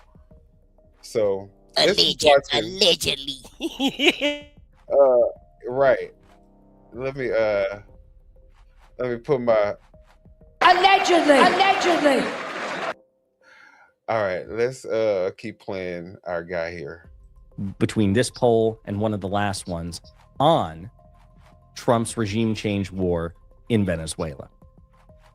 He campaigned against regime change wars. MAGA opposed regime change wars. And as soon as Trump changed his mind on it, so too did MAGA. Again, another poll, and I think this one's from YouGov. Yes, economist YouGov. Look at that spike of MAGA. Now you see a bit of spike from all of the relevant parties, which is insane. U.S. adult citizens, independents, Democrats. But look at this friggin' spike from Republicans. Stunning, right? They were the party allegedly less inclined towards regime change war. And simply because Trump has deviated on it, they're running straight forward. We've just never seen anything like that in a political movement. But I digress. Let's continue to hear from Megyn Kelly and Tucker Carlson. But obviously, we can't go around invading Greenland. We can't go around invading any countries. We can't go invade Cuba. He mentioned them. We can't go invade Iran. We cannot go invade Colombia or just kick the guy's ass, as Trump is saying, and not expect any negative consequences to us. Exactly. You cannot expect any negative consequences. But Trump doesn't. Trump is under this notion that might makes right. And because the United States is the mightiest military power, there can be no backlash whatsoever. But the United States was the mightiest military power when we invaded Iraq and Afghanistan. And look what happened. And people say, well, that's different. Look what we did with Maduro. Okay, yeah, we steamrolled Iraq, which had like the 5th or 6th biggest army in the world at that point, in a matter of weeks. And they had a home turf advantage. The problem came afterwards. It wasn't the military, it wasn't the United States military going head to head with Iraq that was the issue. We crushed them. It was the occupation of a hostile area, the insurgency that plagued the United States for years, for decades. Having Trillions all of our fucking dollars, soldiers out there, thousands upon thousands upon years. thousands of lives, tens of thousands of lives in Afghanistan and Iraq, as far as like Afghanis and Iraqis. So yeah, Trump has no conception of that. He claimed he used to, but does no longer. While we're on the topic of Megyn Kelly, she also had a conversation with Glenn Greenwald, who is like this right-leaning libertarian who's also now publicly criticizing Trump and MAGA over their 180 on regime change wars. He also says openly that we need to nurse Venezuela back to health before there can be an election. So we are there to get the oil. I don't know what the U.S. oil companies are saying about this. We searched but didn't find anything explicitly. And now instead of, focusing all of our efforts on nursing the United States economy back to health, we're going to be nursing Venezuela back to a place where we can trust its elections. We don't know when they're happening. Sounds like a total shit show. And again, none of this is particularly surprising because Trump was always a hypocrite. Trump was never particularly principled. So this was never outside the realm of possibility. But people like Glenn Greenwald, people like Dave Smith, people like Megyn Kelly, people like Tucker Carlson, regurgitated that shit. And it's really embarrassing. It truly is. Now that they're getting fact checked in real time, it's definitely, I appreciate it. I appreciate any sort of internal fighting and call out among the MAGA base, because to the extent that this will weaken MAGA at all, and I don't think it will substantially, it's only going to come from when the call is coming inside the House, right? MAGA doesn't give a damn what liberals or progressives have to say. They hate us. They might listen when people like, again, Megyn Kelly, Dick Fuentes, Candace Owens, Tucker Carlson, Ben Shapiro, like the major influencers. And right now it's Megyn and Tucker who are leading the charge within the MAGA coalition as far as influencers are concerned, calling this shit out. And again, as a cherry on top, also spilling the tea about their former bosses at Fox News. In the meantime, let me know what you think in the comments. All right. What you have to say about that? What I have to say is, like I said before, it's a cult. They go along with whatever he say. And I guess kudos to Tucker and Megan for calling out the truth for a Right? change, you know, For coming to the light. for coming to the light, you know, Right. and really telling the American public what's really going on.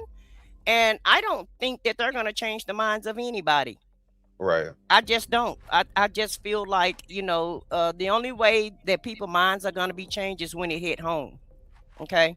So when it hit home, because it's going to hit home, it's going to hit home, MAGA. Trust me when I tell you that. And so once it hit home, then that's when they'll start changing. Just like the Epstein files.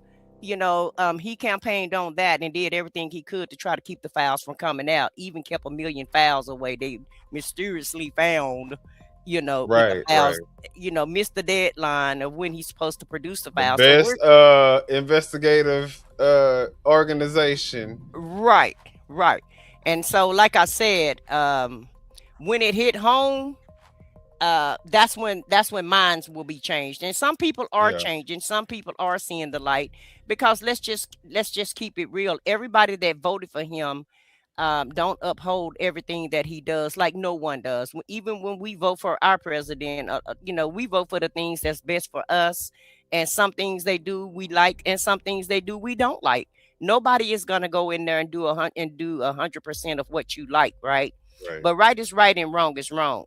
And when somebody is wrong, they're just wrong, and you got to call out the wrongness. You just have to call it out. And so, you know, now we're under the guise of living. You know, what's right is wrong, and what's wrong is right now, and what's Right. left is right, It's and the what's right is Twilight left. Zone. Yeah, we're like in a twilight zone, and the ecosystems that we have to deal with. You know, they're, you know, Megyn Kelly and Tucker Carlson just told you, hey, it's an assignment. We had to do what they told us to, we said what they wanted us to say. What We we had was to go told to along say. to get Right. along. Absolutely. And really, that's what the national media is now. So now, you know, you have people on social media having to try to, you know, put the truth out there. Well, let's listen to Jessica Tarlov. I guess that's her name. From Fox. From I'm Fox pretty News, yeah. sure. Yeah, I'm pretty sure if we have MAGA people in here, they know who this is. So we're gonna I'm listen sure to her. they don't like her.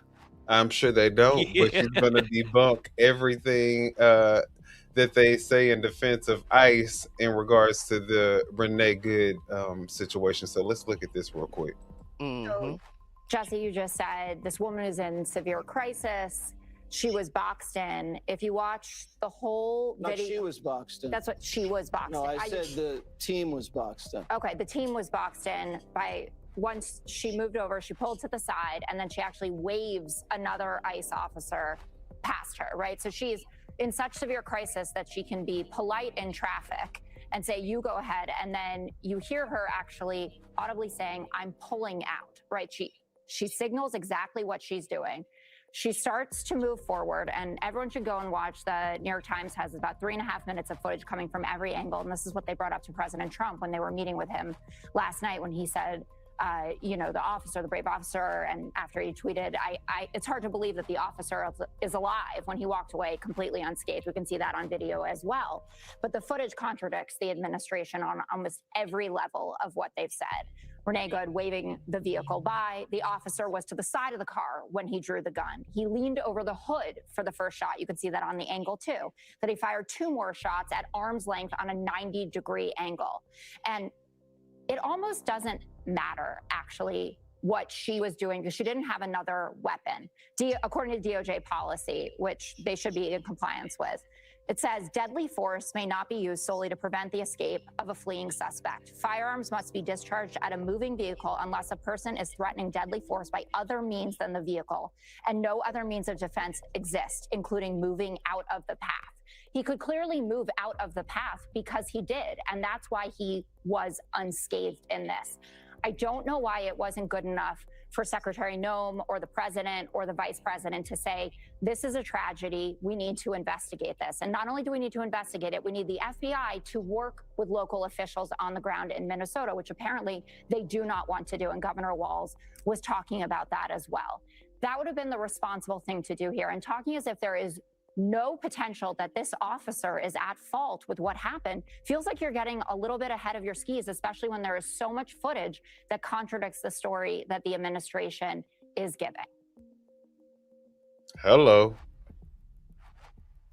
So, did she not just kind of break it down? It clearly, the woman was so polite, so nice, so courteous as to try to allow everyone to go around her before she decided to go off or, drive off. And then as she was trying to allow people to go around, they get out their car and try to tell her to get out. And she's like, nah, and I ain't doing that because I don't trust you. So But she Agent, backed but up. but Agent Orange said he was in the hospital. Yeah. No. That's what I'm saying. She backs up, turns her wheel The opposite way. in no direction towards the guy that was in front of her, which he could have at that time when he saw her back up and saw her turn her wheel, knowing that she's about to drive off. Not even she's not driving off in his direction, but she is about to drive off. He could have just backed up. Right. And then the part that get me is, the president of the United States gets on TV and say he hope the guy is okay because he's in the hospital right now. And the guy just walks away. You see him walk away, clearly walk away. Nothing wrong with him. She didn't even escape his pants. He's so unscathed that he has the ability to talk about fucking bitch. Right. And so calmly. Like, it wasn't like he was, hurt or anything. He was like annoyed. He was annoyed at the fact that he just had to discharge his gun 3 times. All right. It wasn't because he was distressed. So, I mean, y'all do with that information what y'all want, but it ain't looking really good. Right. Don't look good at all.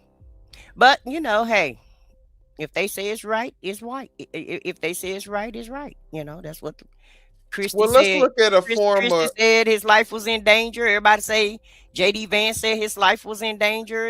And Agent Orange said he was in a hospital and he hoped that he's okay. So, it's okay. It's right. Let's watch what a former FBI agent has to say in response to what ICE did and what J.D. Vance's response to ICE was, because maybe he can give us a little knowledge. And Smokey I didn't even like MAGA. Now he's trying to be MAGA. It's Michael Feinberg, former special agent in charge with the FBI and an MS Now national security and intelligence analyst. This is very different from the videos we've seen before. What do you see from an investigative standpoint? Frankly, law enforcement officers overreacting to what admittedly might be some sarcastic and lightly combative civilians, but I don't see a situation that would require the application of deadly force. The reason law enforcement officers are supposed to be vetted before they join, and the reason they go through extensive training, is that 2 of the qualities you need to exhibit the most are emotional maturity and an ability to keep your cool. And getting heckled, getting videotaped, anything related to those 2 activities, that's part of the job. Somebody filming you on a cell phone and giving you sass is not a threat to your life. It's not even a threat to your safety. It's a minor annoyance at best. And I'm also really curious, why on earth is a law enforcement officer filming an interaction with a civilian on his cell phone? They're not influencers. They're not social media posters. If you're there to do a job as an agent of the federal government, do the job. You don't need to be making content in the midst of it. Assuming they believe that this may support their argument that there was a reasonable belief, a justifiable belief on the part of the ICE officer that he was in danger. Do you see that? No, I don't. And look, J.D. Vance was admittedly in the military, but he was in civil affairs. I don't know that he has any familiarity whatsoever with law enforcement procedures. And as far as I know, prior to becoming president, Donald Trump actively avoided all forms of public service whatsoever. So I'm quite sure he doesn't understand what goes into a law enforcement tactical decision. These are people who, not just reasons for propriety, but also for reasons of ignorance, really should not be commenting on any of this until there is a thorough, objective investigation. Wonder if, Michael, you see anything in this that people who are trying to figure it out, it might give them more insight. And again, we don't know who it came from, but somebody calling her an effing B. Well, we know from other videos that was an ICE officer who did that. Look, this is the height of unprofessionalism. And if the officer who fired the shots was really in fear for his life, he has a lot of equipment to protect himself. But you generally want your hands free to be able to access that equipment. I spent a long time in law enforcement. There is never a situation where if I thought I was in danger, I would preoccupy one of my usable hands by taking a video of the person to whom I was talking. You want your hands free to respond to the situation. This is like, I'm sorry, but that excuse is asinine.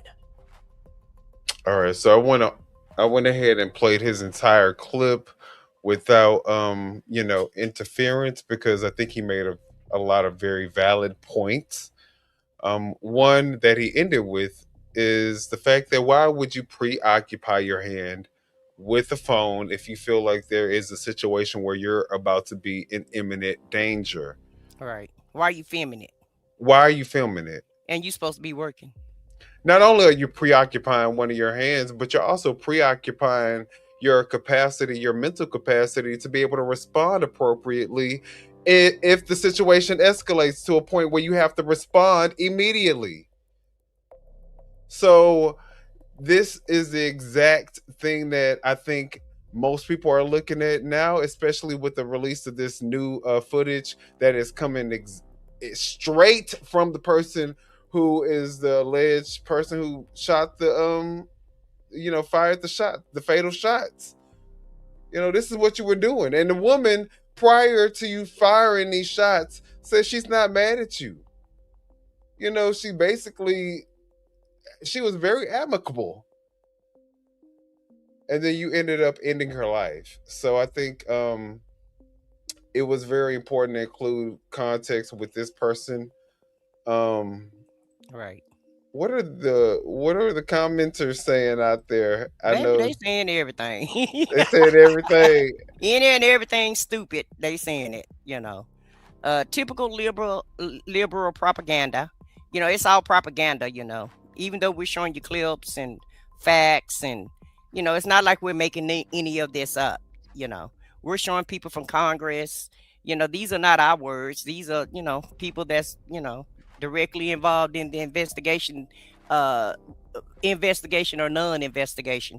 Because if it was so, in my mind, if it was so righteous and everything was done with such precision and all rules and laws was followed, why did the feds come over and take over the investigation and won't let the local Minneapolis police have access to the evidence? That's exactly what I'm saying. But if everything was done on such a great, on such a moral and everybody followed all the laws, and this guy dotted all the I's and dotted the crossed I's all and, the T's. But they holding back the investigation materials. They're holding back the evidence. They're holding back because the paperwork. It's going to end up being a spent narrative that they create. Shit, they created the narrative within 10 minutes. Right. Like you said, the lady blood wasn't even dried in the street yet before they came up with a narrative. And they're going to have full control over the narrative. So that's why they're not going to allow Minnesota any access to the files, because then they won't be able to actually come out with the truth. Well, thank God it was other people there filming from all different angles, and the Minneapolis police can actually do their investigation from some of the camera footage that caught it on film. And they still can go out there and, they can check the vehicle out. They can do, it's several things that Keith Ellison, aka the Attorney General from Minneapolis, is going to do. And let's hold homeboy accountable. If the woman was such an unlawful, if she was in the unlawful act and defying all these, orders and laws, and she's a terrorist, then there should be no reason. Then all the evidence should show that. And there should be no reason to hold any of the evidence back from a state official, a city official, any official who's looking to investigate this. And for this case, they should all have access to the files, because everything that you're doing should be on the up and up. There shouldn't be anything that would come out with anybody else looking, or and these aren't regular civilians. These are law enforcement agencies that are looking into these files. So why hide them? But and you want to know what? And you know what I want to know? Like in the comments for MAGA, why do they just spew insults instead of giving us facts? Oh, they, well, I mean, they want us they're gonna do to their job though. Now, Yeah, at yeah, the yeah. end of the They day, never they give got you a any job facts. to do. It's always They got info. a job to do, so they gonna stay on their job. And you Okay. wanna know what? This is the best that they can do. They on assignment. They on assignment. They know the assignment, and they on assignment. Oh, But if y'all okay. can do us a huge favor and y'all can press that like button, and if y'all haven't done so already, make sure y'all subscribe to Off the Record. Make sure y'all subscribe to I Said What I Said. Okay. And okay, we want some And likes. we got a new member too on OTR. When you And we finish. got a new member on OTR. What's good, new member? Welcome aboard. Welcome aboard. Can we bring them up on the screen? Let me see. I don't see if you can bring them up on the screen, because I don't see them anymore. But shout out to the new member. Whoop, whoop. Oh, here we go. Okay, Sid Side Life. Life. Welcome in, Side Life. Yep, 365. Whoop, whoop. All right, but yes, now, guys, we are about to get into some stuff that a lot of you guys have seen, I'm pretty sure. Donnie McClurkin, and we're gonna it's gonna probably evolve into a conversation about the church and the Black community. It's gonna evolve into that type of conversation. So if y'all are interested, y'all stay with us. But the next clip that we're gonna watch is gonna come from another content creator. I forgot her name, but we're gonna see her name when we watch the video. It'll pop up. Yeah, it'll pop up. But we're gonna go ahead and watch. She's gonna go through the court case, and we're gonna end up having to pause and read some of this stuff because she ain't gonna want to read it out loud because it's just that salacious, y'all. So I hope y'all ready for this part of the live, and let's get into it, I guess. Yeah, I see it. This video. What's up, you guys? It's Layla Lynn back with another Layla video, Lynn. and this is crazy. If this is the first video of mine you're watching in the new year, welcome to the new year. It's a new year, but the same old stuff. If you haven't heard, which I'm sure you have, Donnie McClurkin is being accused of SA and a lot of other things by a man by the name of Giuseppe Corletto, who used to work with him. He worked with Donnie McClurkin for several years, and the entirety of this relationship actually was roughly 12 years starting in 2003. And you can see here we have a copy of the complaint, and the nature of the action, when you get into the details, it's bad. It's bad. I can't even read this thing out loud, like not all of it, because it's too descriptive, it's too graphic. And if things like this type of discussion, triggers you, I would advise.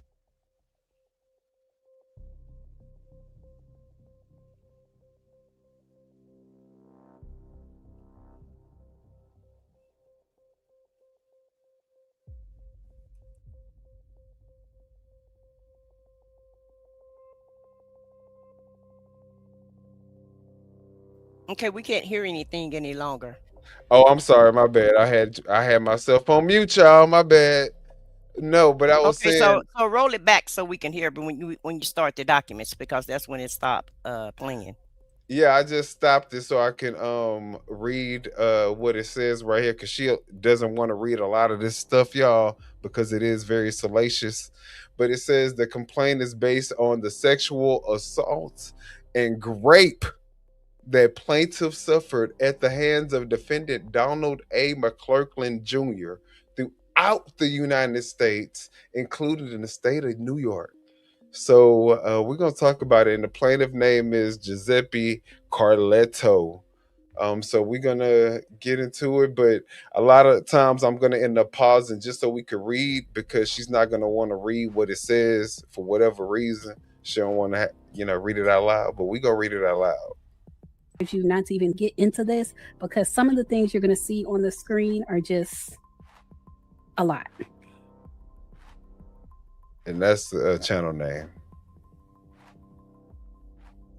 In 2003, on or about August 3rd, Carletto was 21, and he first met Donnie McClurkin at Donnie's church in Long Island, New York, after reading Donnie's book entitled Eternal Victim, Eternal Victor, which centered on being delivered, not like it means no more. And Donnie McClurkin at this time was going on this press tour, released his book. I believe there was an album too. And it all centered around him being delivered from being LGBT. And so that's why this young man came to him. So it says at the time, Donnie McClurkin's church, Perfecting Faith Church, was holding outdoor services referred to as Church Without Walls, where individuals would share testimonies regarding their own deliverance from different things. And because the plaintiff, Mr. Carletto, was struggling with the acceptance of his sexual preference in light of his religious beliefs, he sought out Donnie McClurkin for guidance. And so personally, I can see a 21-year-old oh, well, damn, I ain't mean to do that, who confessed to the plaintiff that he took one for guidance, not knowing the trouble that they're walking into. They're quote unquote struggling with something, and then they're going to someone else who says they're delivered, but really they're quote unquote struggling with the same thing. At 21, I could see where the person wouldn't see that they're walking into the lion's den. They wouldn't see that because they're too young to see that. They say shortly after, one of Donnie McClurkin's ministers, who confessed to the plaintiff that he too was struggling with his sexuality, began persistently contacting the plaintiff, showing up to his home unannounced, and even making advances toward the plaintiff. And because of this harassment, the plaintiff, who had at this point only attended Donnie McClurkin's church for about 3 weeks, started missing church services and thought about leaving the church altogether. And that probably would have been the best thing for him to do, because I feel like this is when he started seeing like behind the curtain. The reason I tell y'all don't put people who are in positions of power on a pedestal, when you see behind the curtain, it's a mess. When this started happening, the plaintiff received a call directly from Donnie McClurkin, where Donnie McClurkin reassured him that the harassing minister was being dealt with, and that this was a test from God, and that the plaintiff had passed the test. So you see the mental manipulation starting right there. It started very early, but with this person, this young man being so young, he couldn't see it.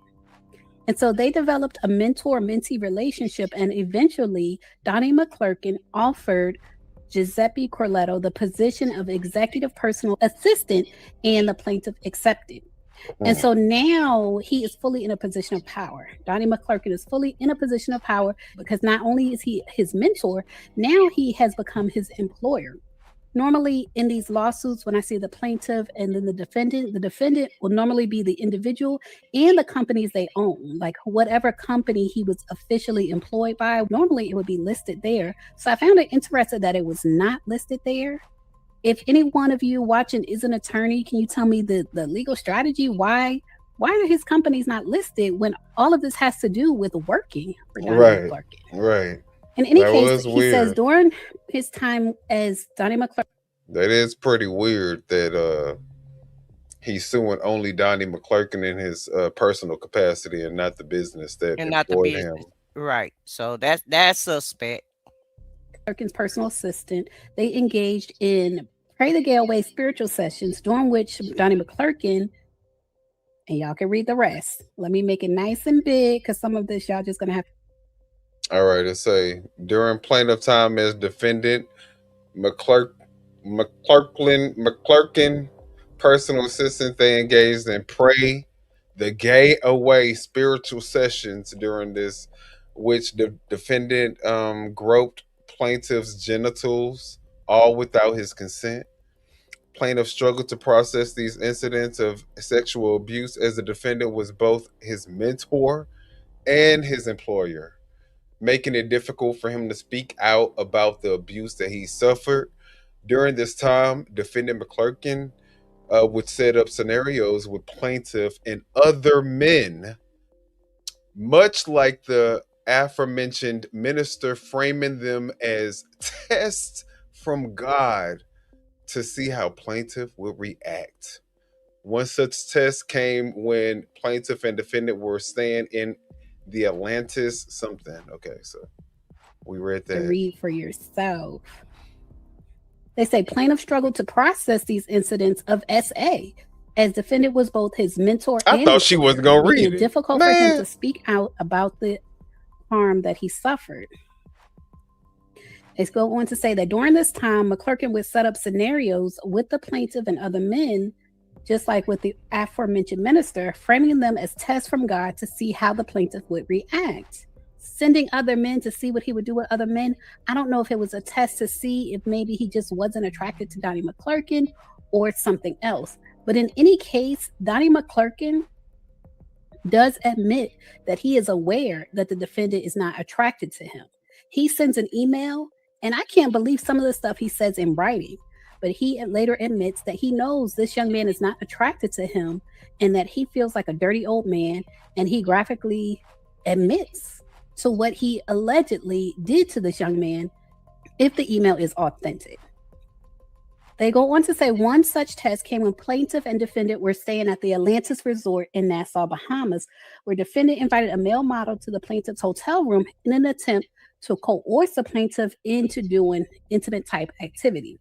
Now, the rest of this lawsuit, I want to be clear, like I said, it goes on for about 12 years where the relationship continues. He continues in his employment. So I want to address that. I feel like a lot of times socially, we feel like if someone continues contact with someone, basically that's consent. What you think before we hear what she about to say about it? What you think, the fact that he stayed there? Well, it could be Stockholm syndrome also. And I'm conflicted because number one, the guy was 21, but a lot of times with a man, 21 is not 21 in the mindset, because sometimes, you know, your age supersedes your maturity level, right? And so, you know, and you know, and put the spirituality realm in there. Some people really trying to, you know, find God. They're trying to seek God, and they're really trying to, you know, tap And he in. knows his situation, you know. Yes. It ain't like, you know, he don't know that he's the guy trying to, struggling with his sexual. right. And the guy struggling, the guy trying to tap in, tune in, and really trying to get his soul right. So McClurkin takes advantage of this situation because, in my opinion, this wasn't therapy. I guess this is what you would call grooming therapy. That's what it sounds like. That's what it sounds like to me. So I feel like he wholeheartedly took advantage of this guy, but I don't know. I also feel like this guy may possibly, allegedly, could have been getting paid also. Okay. Because Yeah, money, of course, there was a monetary benefit for him, right? He was probably dependent on the money. You know, he probably had his own apartment and all other stuff. And just imagine having to go and, you know, find another job and all other stuff. And this man probably paying you a little bit more than what the average job would pay you. right? You know, so yeah. So you combine those things in, and I can see why he would stay there for 12 years. But, you know, I'm a heterosexual person, so I can't really speak too much on the plight of this man's feelings and what he was seeking and how he possibly could feel at 21, because, you know, apparently he was having these feelings, but he didn't want to have the feelings. He was trying to. It was like he was having a struggle within himself, and McClurkin, help him, in my opinion, help him choose a side. What you think? I mean, I don't even know what side did he ultimately decide to go with. Is he still messing around with men, or did he is he delivered? Well, for 12 years, McClurkin picked a side for him, made him making an executive decision. That's what I'm saying during this time frame. I don't know what's going on with him today, but McClurkin helped him make an executive decision of which side he was going to, go for. For sure. So with McClurkin being in the ministry like he is, that was so wrong of him to do that, because whether the guy was struggling with his sexuality, or whether he was just struggling, with trying to be straight, no matter what the struggle was, it's not Donnie's job to take advantage of him. So I no matter what the situation is, no matter which way, what problems this guy was having, this guy was looking up to him, because that's what we do. We look up to want to know what? We look up to them, not for them to take advantage of us. You know what this remind me of, though? What?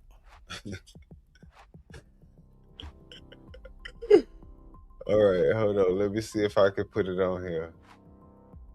This right here, this is MAGA. They the ones getting used and abused by this over here, which is Trump. Right. This is exactly what we seeing. I mean, yes, this is on the religious. The powerful taking advantage of the less powerless. The powerful taking advantage of the powerless. There you go. Yep. Let me erase this. All right. So I blame Donnie McClurkin in the whole situation, no matter what. My bad.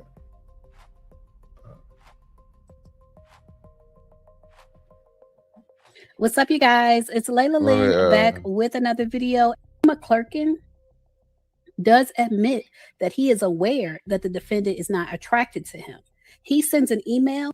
Now, the rest of this lawsuit, I want to be clear. Like I said, it goes on for about 12 years where the relationship is a strategy. Like, this person is his employer. He's a gatekeeper to his social circle. And so there is a big power dynamic here. And someone might stay in constant contact with someone that has harmed them as a survival strategy. Like, they need money, they need a social circle, or they may feel they need a social circle. But in any case, it's a survival strategy. And y'all can take a look. Like I said, this does get really graphic and just go into detail, but I want you guys to read number 30. All right, it says defendant McClurkin also engaged in numerous other incidents of groping and forcible touching while plaintiff was working with him at his church.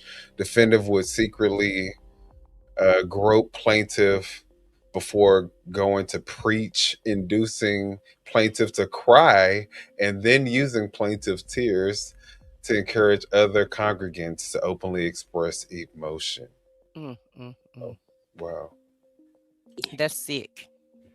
If this is true, shame on you, Donnie McClurkin. So Donnie McClurkin would allegedly assault the man would cry, and then Donnie McClurkin would allegedly use the man's tears, him sitting in church crying, to encourage other congregants to openly express emotion. Now, if that is not manipulation, I don't know what is. And so in 2008, this is 5 years later. Now, mind you, if I'm in the mindset of this plaintiff, he probably feels like no one's going to believe him. Like, if he tells his story to someone outside of the circle that he's in, like outside of his employment, outside of his social circle, they're not going to believe him because it's Donnie McClurkin. But in any case, 5 years later, he does get a different job. So in 2008, plaintiff ultimately secured employment with a Christian broadcasting network in New York and successfully resigned from his position with defendant McClurkin. However, because defendant was a gospel artist, plaintiff continued to encounter him through his new employment. In April 2012, plaintiff began working for an airline. So So he he's started. totally out of the gospel music industry. So now he working for the airline, and he still is encountering Donnie McClurkin.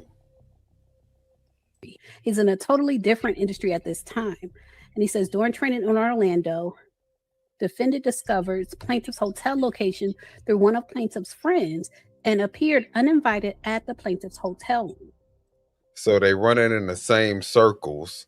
So I guess one of the friends ended up telling Donnie where this man was going to be at, and he ended up showing up to this man's hotel room. Because you know the people, when they working for the airlines, and you like, I guess he was a flight attendant, I don't know what he was doing, but they be having to stay in rooms. So he shows up at the room. Why? Again, this Well, let's see. is because they're all in the same social circle. And he says that Donnie McClurkin begged him to allow him in, stating that they needed to talk.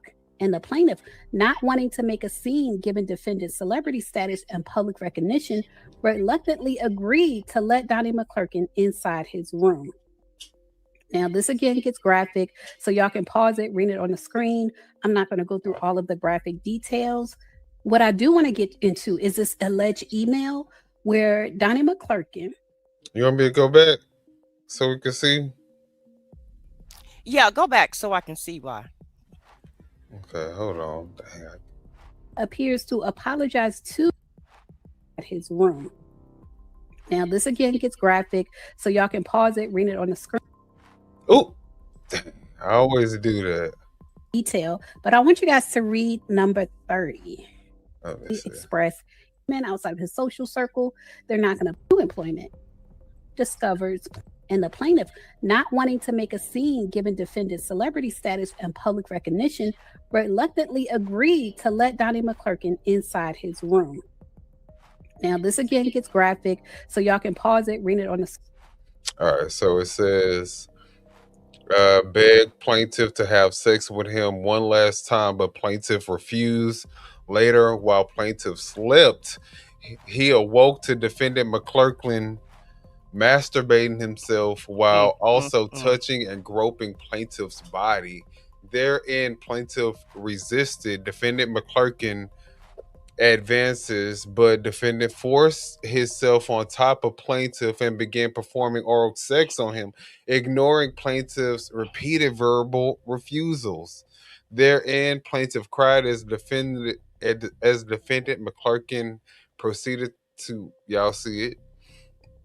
And in the following month, defendant McClurkin pressured plaintiff to live with him in California.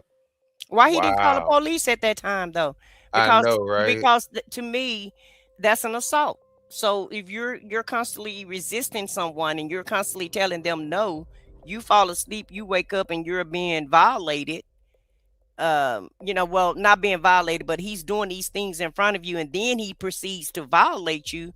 Why not call 911? Yeah, especially so that's if you're where a I got man, the problem. But why wouldn't you forcibly remove yourself from the situation? It ain't like you are young. I mean, an old, decrepit. You are young enough, probably over half this man's age. You know what I'm saying? Under half this man's age. Right. You are probably definitely capable enough to get yourself out of that situation. Well, Kevin say you sound like a bitter ex trying to get revenge after the money ran out. Yeah, I mean, depending on who this guy is, it's gonna be hard to convince a jury that Donnie McClurkin raped you. Right. Sound like you were a willing participant to me because you didn't call the cops on Donnie. Now he might like that force. Well, I don't know. Look, I can't speak to what they, So let's just keep watching. Screen. I'm not going to go through all of the graphic details. What I do want to get into is this alleged email where Donnie McClurkin appears to apologize to Giuseppe for his behavior, which was more than just bad behavior. He admits to crimes in this email, if this email is authentic. It says, "My apology. The first thing I want to do is apologize again to you. I know I apologize for my wrong attitude from Wednesday, but I want to apologize for all of my behavior that has been wrong and put you in a wrong place. I am the actual epitome of a desperate, dirty old man. Oh. Haunting and harming a young man who is just looking for friendship and close platonic relationship with someone he wants to look to for help, guidance, and spirituality. I was trying to go to a realm of sexuality that wasn't right and wasn't for you or me for that matter. I feel so foul, so stupid. Wow. He said, I'm old enough to be your father and want to be something else to you. Now, mind you, at this time, it seems like Donnie McClurkin would be in his 40s. And again, the guy's 21. So he's twice the guy's age. He says, you don't have that desire for me and I shouldn't have it for you. Y'all can read this. And he said, and when I think about it, you never really touched me like that at all. Just wanted to sleep together and hug occasionally. I am really embarrassed at how I am and how I acted. So I feel like for those people who may look at this whole court case and say, oh, this guy was just in a relationship. You know, he's saying now that it was unwanted SA and things like that, but really it sounds like a relationship. This is allegedly Donnie McClurkin saying that it was not a relationship, and he realizes that the young man was not even attracted to him. He says, I realized you never really touched me. You never really touched me like that at all. But that's not really, I mean, my thing is, that's not a smoking gun. You know what I mean? You don't feel like it's an admission? I feel like it's admission saying, of guilt. I feel like it's more like, after I think about it, when I think about it, you didn't really touch me like that. It's not like in the moment he was, you know what I'm saying? It's more like it's more like he's trying to shoot his shot, and he thought maybe in his mind he thought that the guy was warming up to him or possibly enjoying what he was doing to him, but now that he reflect and think things over and saw maybe that wasn't the case. Right. Yeah, maybe that wasn't the case. Yeah. Because at this point it seemed like Donnie is confused of why you didn't say something. Right. Because in any type of relationship, sometimes your partner will probe you, but you're not ready. Sometimes they're ready and you're not ready. So you may shoo them off and say, "Well, go on, leave me alone. I don't want to be bothered," or not right now, right? So he could have possibly, and I'm not trying to make an excuse for Donnie. I'm really not, because I think it's despicable, disgusting, and all of that. Of what happened, but it's a whole bunch of despicable, disgusting motherfuckers out here that's willing to go along with that shit. So you can't for the money. Exactly. So you can't just say just because you think that it's despicable and disgusting that automatically makes that man, because he is saying it now, a victim. You know what I mean? Yeah, because he kept going back, like Jay Blake is saying. Why did he keep coming back? Right. Exactly. And why did he, even at 21, even if your eyes were closed, shit, by 25 to 27, your mindset changed. You're supposed to grow up a little bit, but you stayed there past that time frame. So like somebody said earlier, it sounded like was it Kevin? It was a relationship that turned bad. Yep, pretty much. Yeah, the money must have stopped flowing. Yeah, it was Kevin right here. But I think that we've gotten to a place where men are willing to compromise whatever masculine values that they have to advance their career and to advance their standing, the social standing, the economic standing. People are willing to, compromise their values just to get ahead. Their morals and their values just to get ahead. And this is a prime example, somebody doing something that they may not have been really. And if he was in fact gay, Donnie McClurkin may not have been the person that he envisioned himself doing the stuff that he was doing with. You know what I'm saying? He still would probably have to, in some type of way. Well, that's why I go back to either get out the situation, or if you feel violated, why didn't you report it? Yeah, but that's what I'm saying. That's what I'm And saying. still Even not reporting it. Now you just that's now what you're I'm just saying. filing a Even lawsuit. if he was gay, my thing is if Donnie McClurkin ain't your cup of tea, it still feels like he's doing it because it's a meal ticket. You know what I mean? Like I'm willing to go ahead and what do you call it? Kind of not worry about what my values and my standards are and the kind of guy that I want to talk to. And I'm lowering that shit just so I can get ahead with you. He lowered his standards. Right. Yeah. He lowered his standards just to get paid and or to get what he wanted. I don't really know, but why aren't you I want to know why you still not filing charges? Yeah. Why file a lawsuit to try to get paid? Same thing with Christian Keys.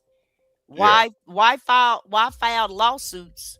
If you felt so violated and you felt like, these guys really took advantage of you, then why not go file a police report instead of a lawsuit? Exactly. I totally agree. Because the money is what is the motivation. And that was the motivation for the relationship initially. Let's look at Ricky Smiley talk about, his response to this Donnie McClurkin. I don't know why I keep saying my Donnie McClurkin. I even added the L right here. I thought it was an L. Right. No, it's Donnie McClurkin. All right. Well, whatever. Ken, Ken. Whatever, y'all know what it is. He really a non-factor in most of our lives, but Well, I'm gonna tell you what, these Donnie boys is really making headlines these Donnies days. are doing they doing too much. Doing too much, definitely. All right, let's see. Hold on. Oh Lord. Don't tell.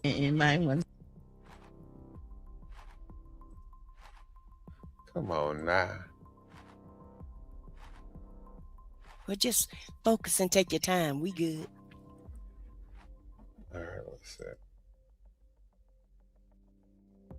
But yeah, while we wait on Minion to get the clip up, my question is, if it was such a horrific act, if you felt so violated, and even if you want to file a civil lawsuit, you still should go and report it to the police. Same thing.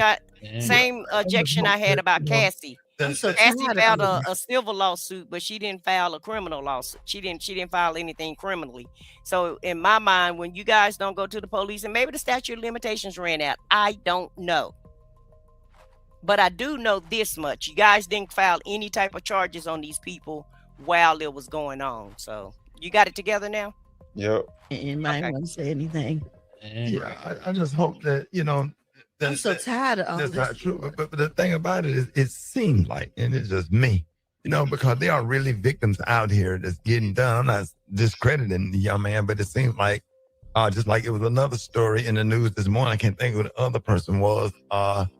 Every time you mentor somebody or whatever, It was about Will Smith earlier. and then when something goes left or you don't, that opportunity or the company go in a different direction, Right? It's always some kind of lawsuit. Well, Somebody's disgruntled. Somebody, absolutely, and that happens a lot.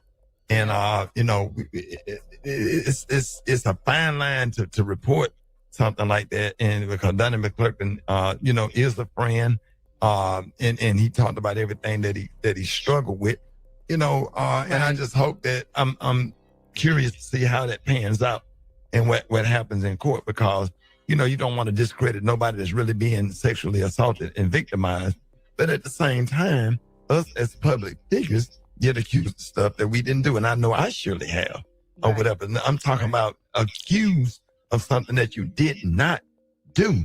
Right. And it's damaging. And by the time you go to court and get found your not name is guilty, already dirt. Your name is People already accused you of it. Yeah. Absolutely. Yeah. So when stories like that come about, it has an effect on a certain kind of way, because we always looking at folks. Everybody always is getting sued for stuff. So I don't know. I just hate all of it, and I don't know. Maybe nobody should hire nobody.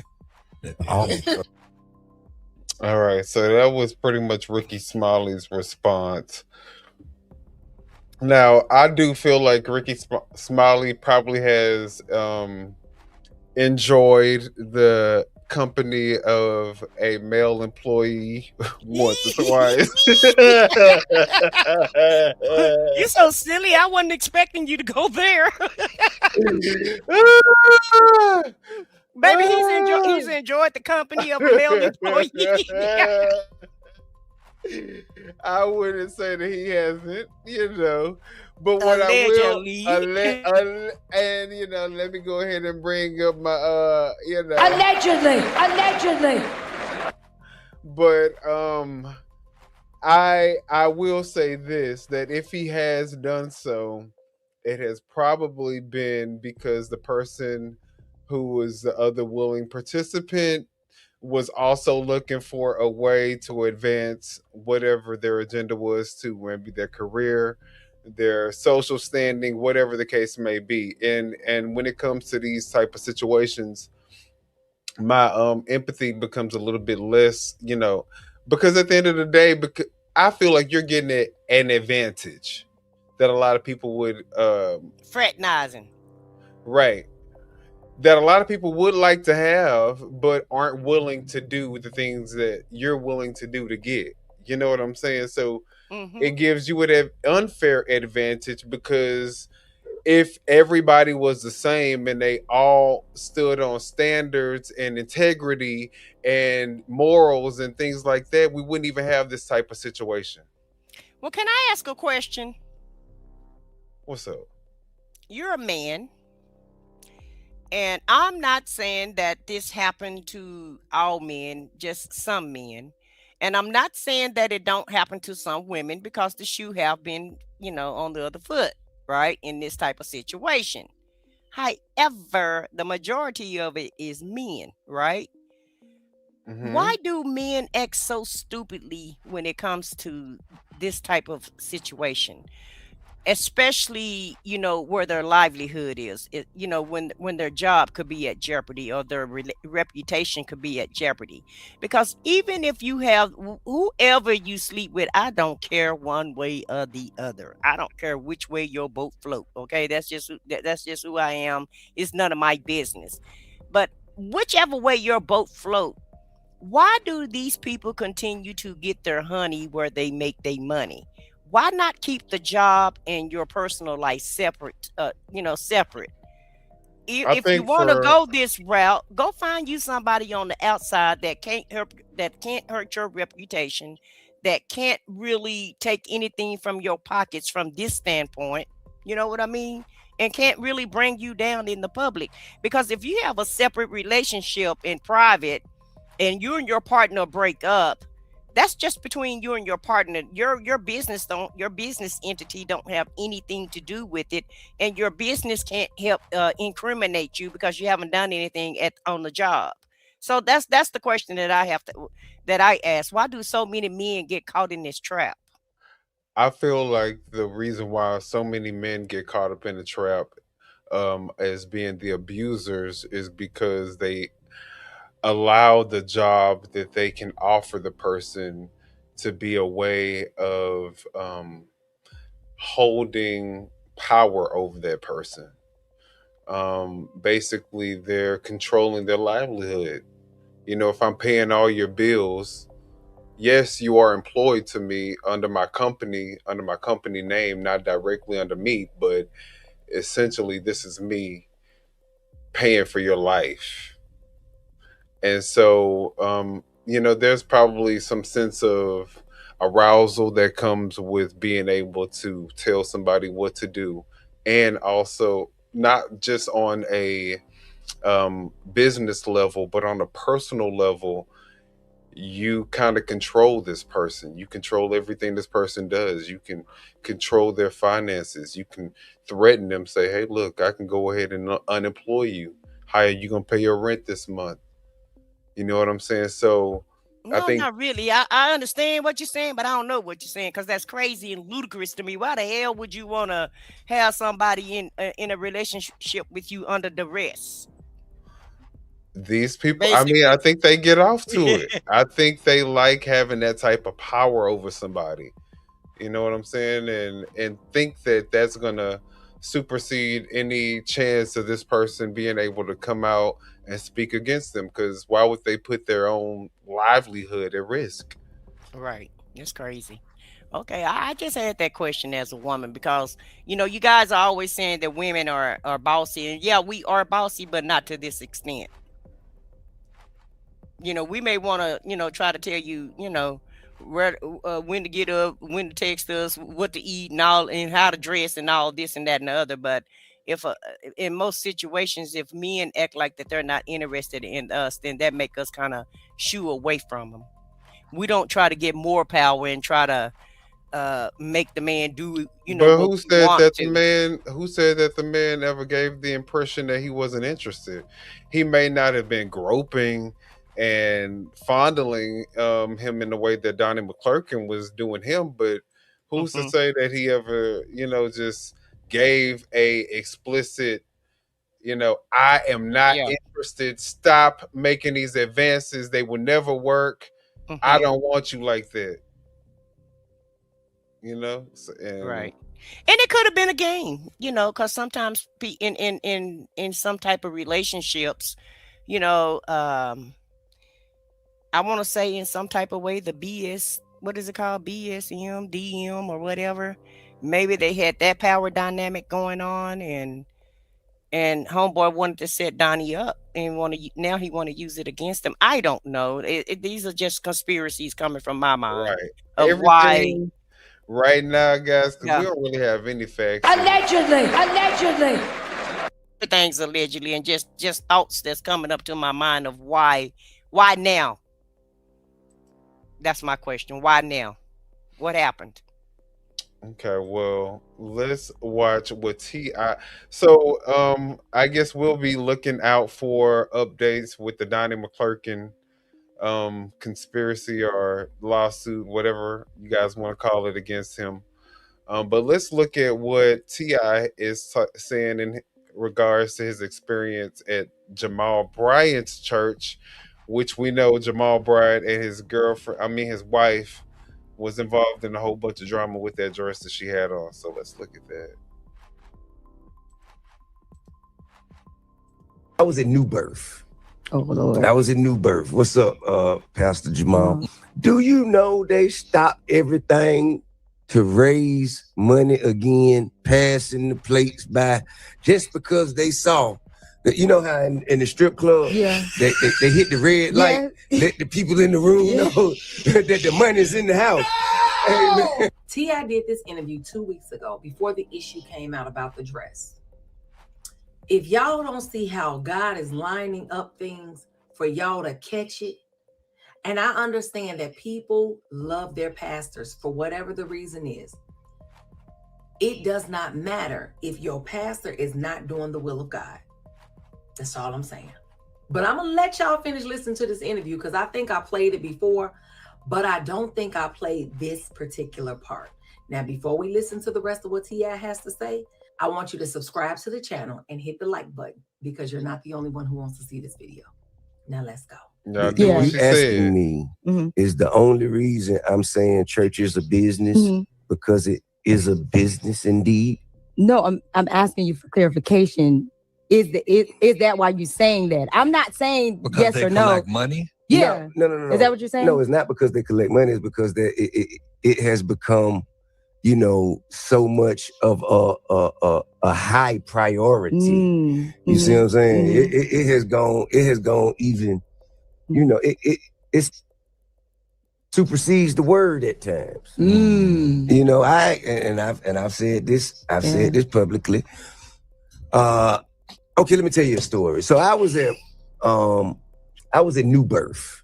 Oh, Lord. I was in New Birth. What's up, Pastor Jamal? New Birth. So I was at New I was Birth. at I New think Kanye Birth. was there. I remember that. Yeah, I do remember that. Yeah. Kanye was there with Sunday service. Yeah. And when I went, I see a lot of my contemporaries and constituents, a lot of my peers and predecessors. And so we go we go and we in the little back hall, and I hear him raising money right then. When I'm in the back, I say, I'm gonna stay back here. Oh, really? Yeah, it was me, 2 Chainz, Tamika. No, that's funny. Why he call his wife? Is his wife's name Tamika? Yeah, Tiny is her nickname. Her Yeah, real name. Her real name is Tamika. Right. Why you gonna stay out and talk about? I heard them trying to do the delivery, passing out the offering plate, and I decided to stay back. That is hilarious. To even reference the church to the strip club is hilarious. Exactly that part. Like he saw money was out, and he decided to sound the red alarm. I think Dro was there, I believe. Bow Wow was there. Bow Wow was asleep, by the way. I mean, listen to that. He was asleep Bow in Wow was church. asleep. Yeah, Bow Wow was asleep. But anyway, Bow Wow was sleeping at the church. Yeah. He missed the whole thing. He missed the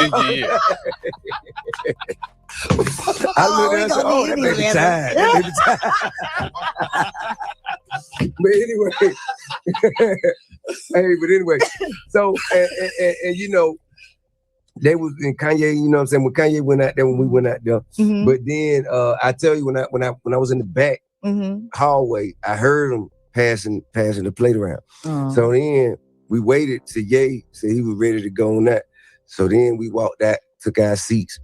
Do you know they stopped everything to raise money again, passing the plates by, just because they saw that, you know how in the strip club, they hit the red light, let the people in the room know that the money's in the house. Now, if the church reminded him of a strip club, it reminded him of what he used to. It reminded him of what he normally spends money on. The church should strive not to remind anybody of a strip club. It was a visiting pastor. Oh, yeah. It was a visiting pastor. See, now, Jamal, I'll tell you, he smooth. Absolutely. You feel me? He smooth, man. He smooth. Because he wasn't going to get put out there and seen, you know what I'm saying, pandering or soliciting. No. He invited his fellow pastor from somewhere else to grab the mic and say, hey, get your prayers past the roof. Go on and put in there. I think he said some money. I need $1,000. The Lord told me, close the doors for me with spiritual precision. He says, each of you will sow a seed you have never sown in your life. Close the doors for me for a quick moment. This is the stuff they like to do. Yeah, and that's why a lot of people don't even want to go Close to church. the doors. Close the doors. Because of people like them. Close the doors. Close the doors. Yeah. Listen to me. This ain't for propaganda, and if you have doubt or no faith in this area, go sit down. I didn't ask for you to speak. I'm talking. Say amen. Amen. Wow. The Lord says, this ain't for propaganda. This ain't Say a game amen. or a gimmick. You are not giving for a house. Let me say this and make it clear. You are not giving for a new car. You are not giving to line the pockets of the prophet. The fact that you gotta even say that means that that's exactly what you about to give for. The devil is a lie. Oh, that was a how new is it birth. Oh, Lord. Smooth, man. He smooth. Because he wasn't where else to grab the mic and say, hey. He says, each of you will sow a seed you have never sown in your life. Listen to me. This ain't for propaganda, and if you have doubt or no faith in this area, go sit down. I didn't ask for you to speak. I'm talking. Say amen. Amen. The Lord says, this ain't for propaganda. This ain't a game or a gimmick. You are not giving for a house. Let me say this and make it clear. You are not giving for a new car. You are not giving to line the pockets of the prophet. The devil is a liar. You are not giving to line the pockets of the pastor. Can I say it stronger? You are not giving You are not being fleeced tonight. That's exactly what The you're Holy being. Ghost told me to tell you and your spouse to get as close to a $5,000 seed and sow it like it's nothing. God It is in made that him say seed. that He's stuff going to because he replenish wanted your to former expose glory. exactly I don't what's know if that happening. was the service that T.I was at, but I have done a video on this man before, as y'all can see. And T.I hit the nail on the head. We do not want churches looking like they're the club, looking like it's the strip club, or any other club for that matter. All right, so that is pretty much that clip.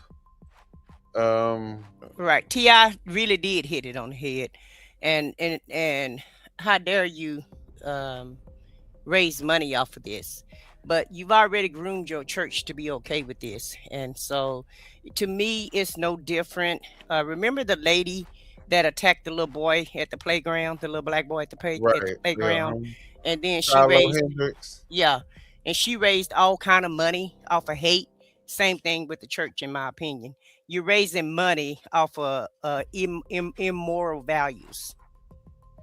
Absolutely. Absolutely. And then they're the reason why people who are waking up right now don't support the church. Right. And you got your church in a damn cult at this point, in my opinion.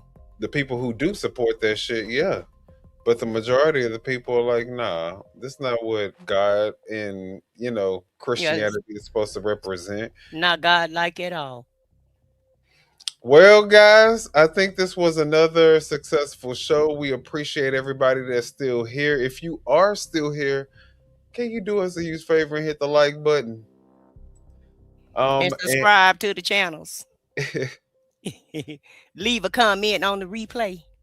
That's right. That's right. And let us know what y'all think. Do y'all think that the church has been... I feel like the church is cooked at this point. If we have these type of leaders who represent what the church is, then the church is cooked.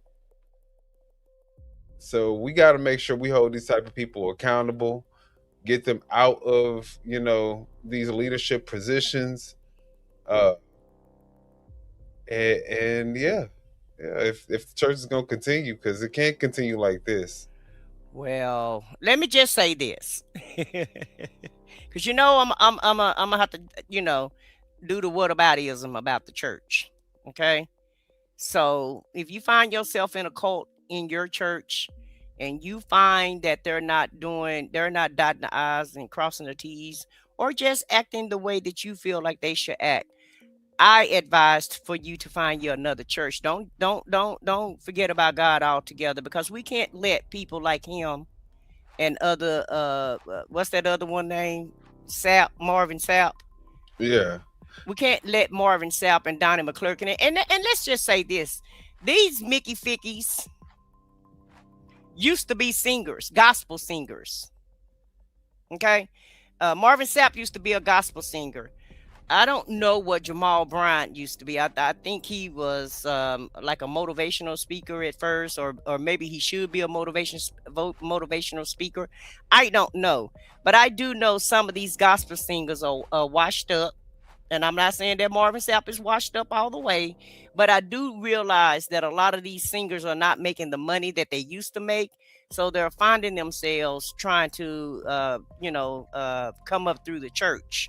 Get a ministry going and come up and make it up, make up the coins, in the church.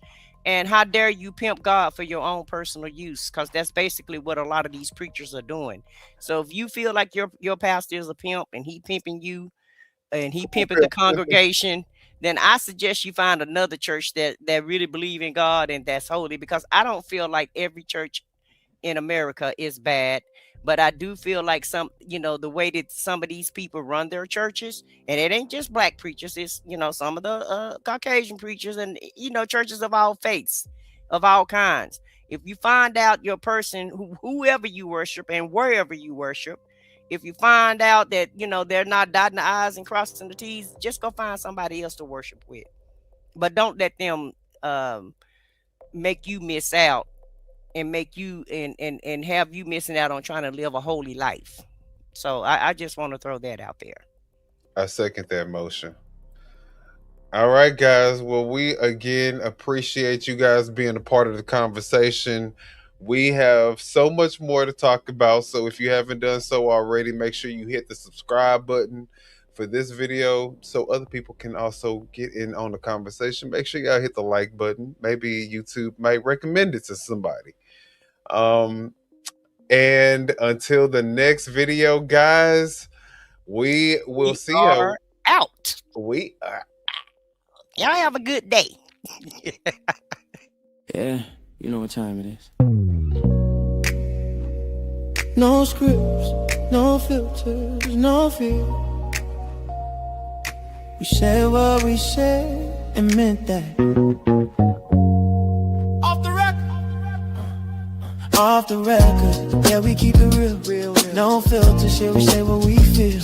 Politics, stories, truth on display. Come on, we talk that talk in our own way. Off the record, minion the God, let's go. Foxy 2 Roxy 3, she go hard. I swear on everything, that is exactly what he said right here in the studio. That is the funniest thing I have heard all week. So hard, busy with the facts, she never miss. Nah. I said what I said, that's the twist. Off the record, yeah, come and catch the vibe.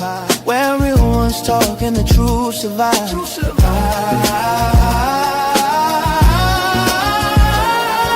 Late night truth, we don't just speak. We pull the roots from what they keep. From pain to progress, we light the flame. No spin, no script, we call it by name. Minion bring the vision, Foxy bring the flame. Lizzie drop a cease, it'll never be the same. I said what I said, say it loud, no shame. We taking truth global, remember the name. No apologies, no disguise.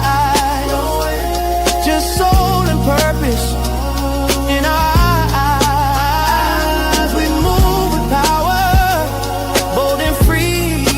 Say it loud, you gon' feel this energy.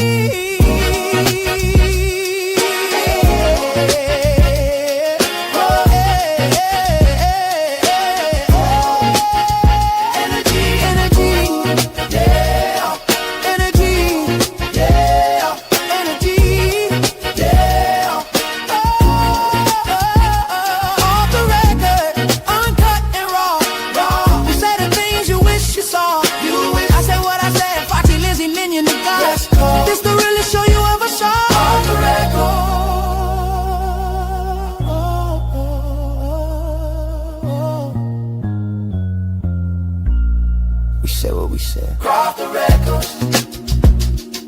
Yeah. Yeah. We said what we said. Off the record.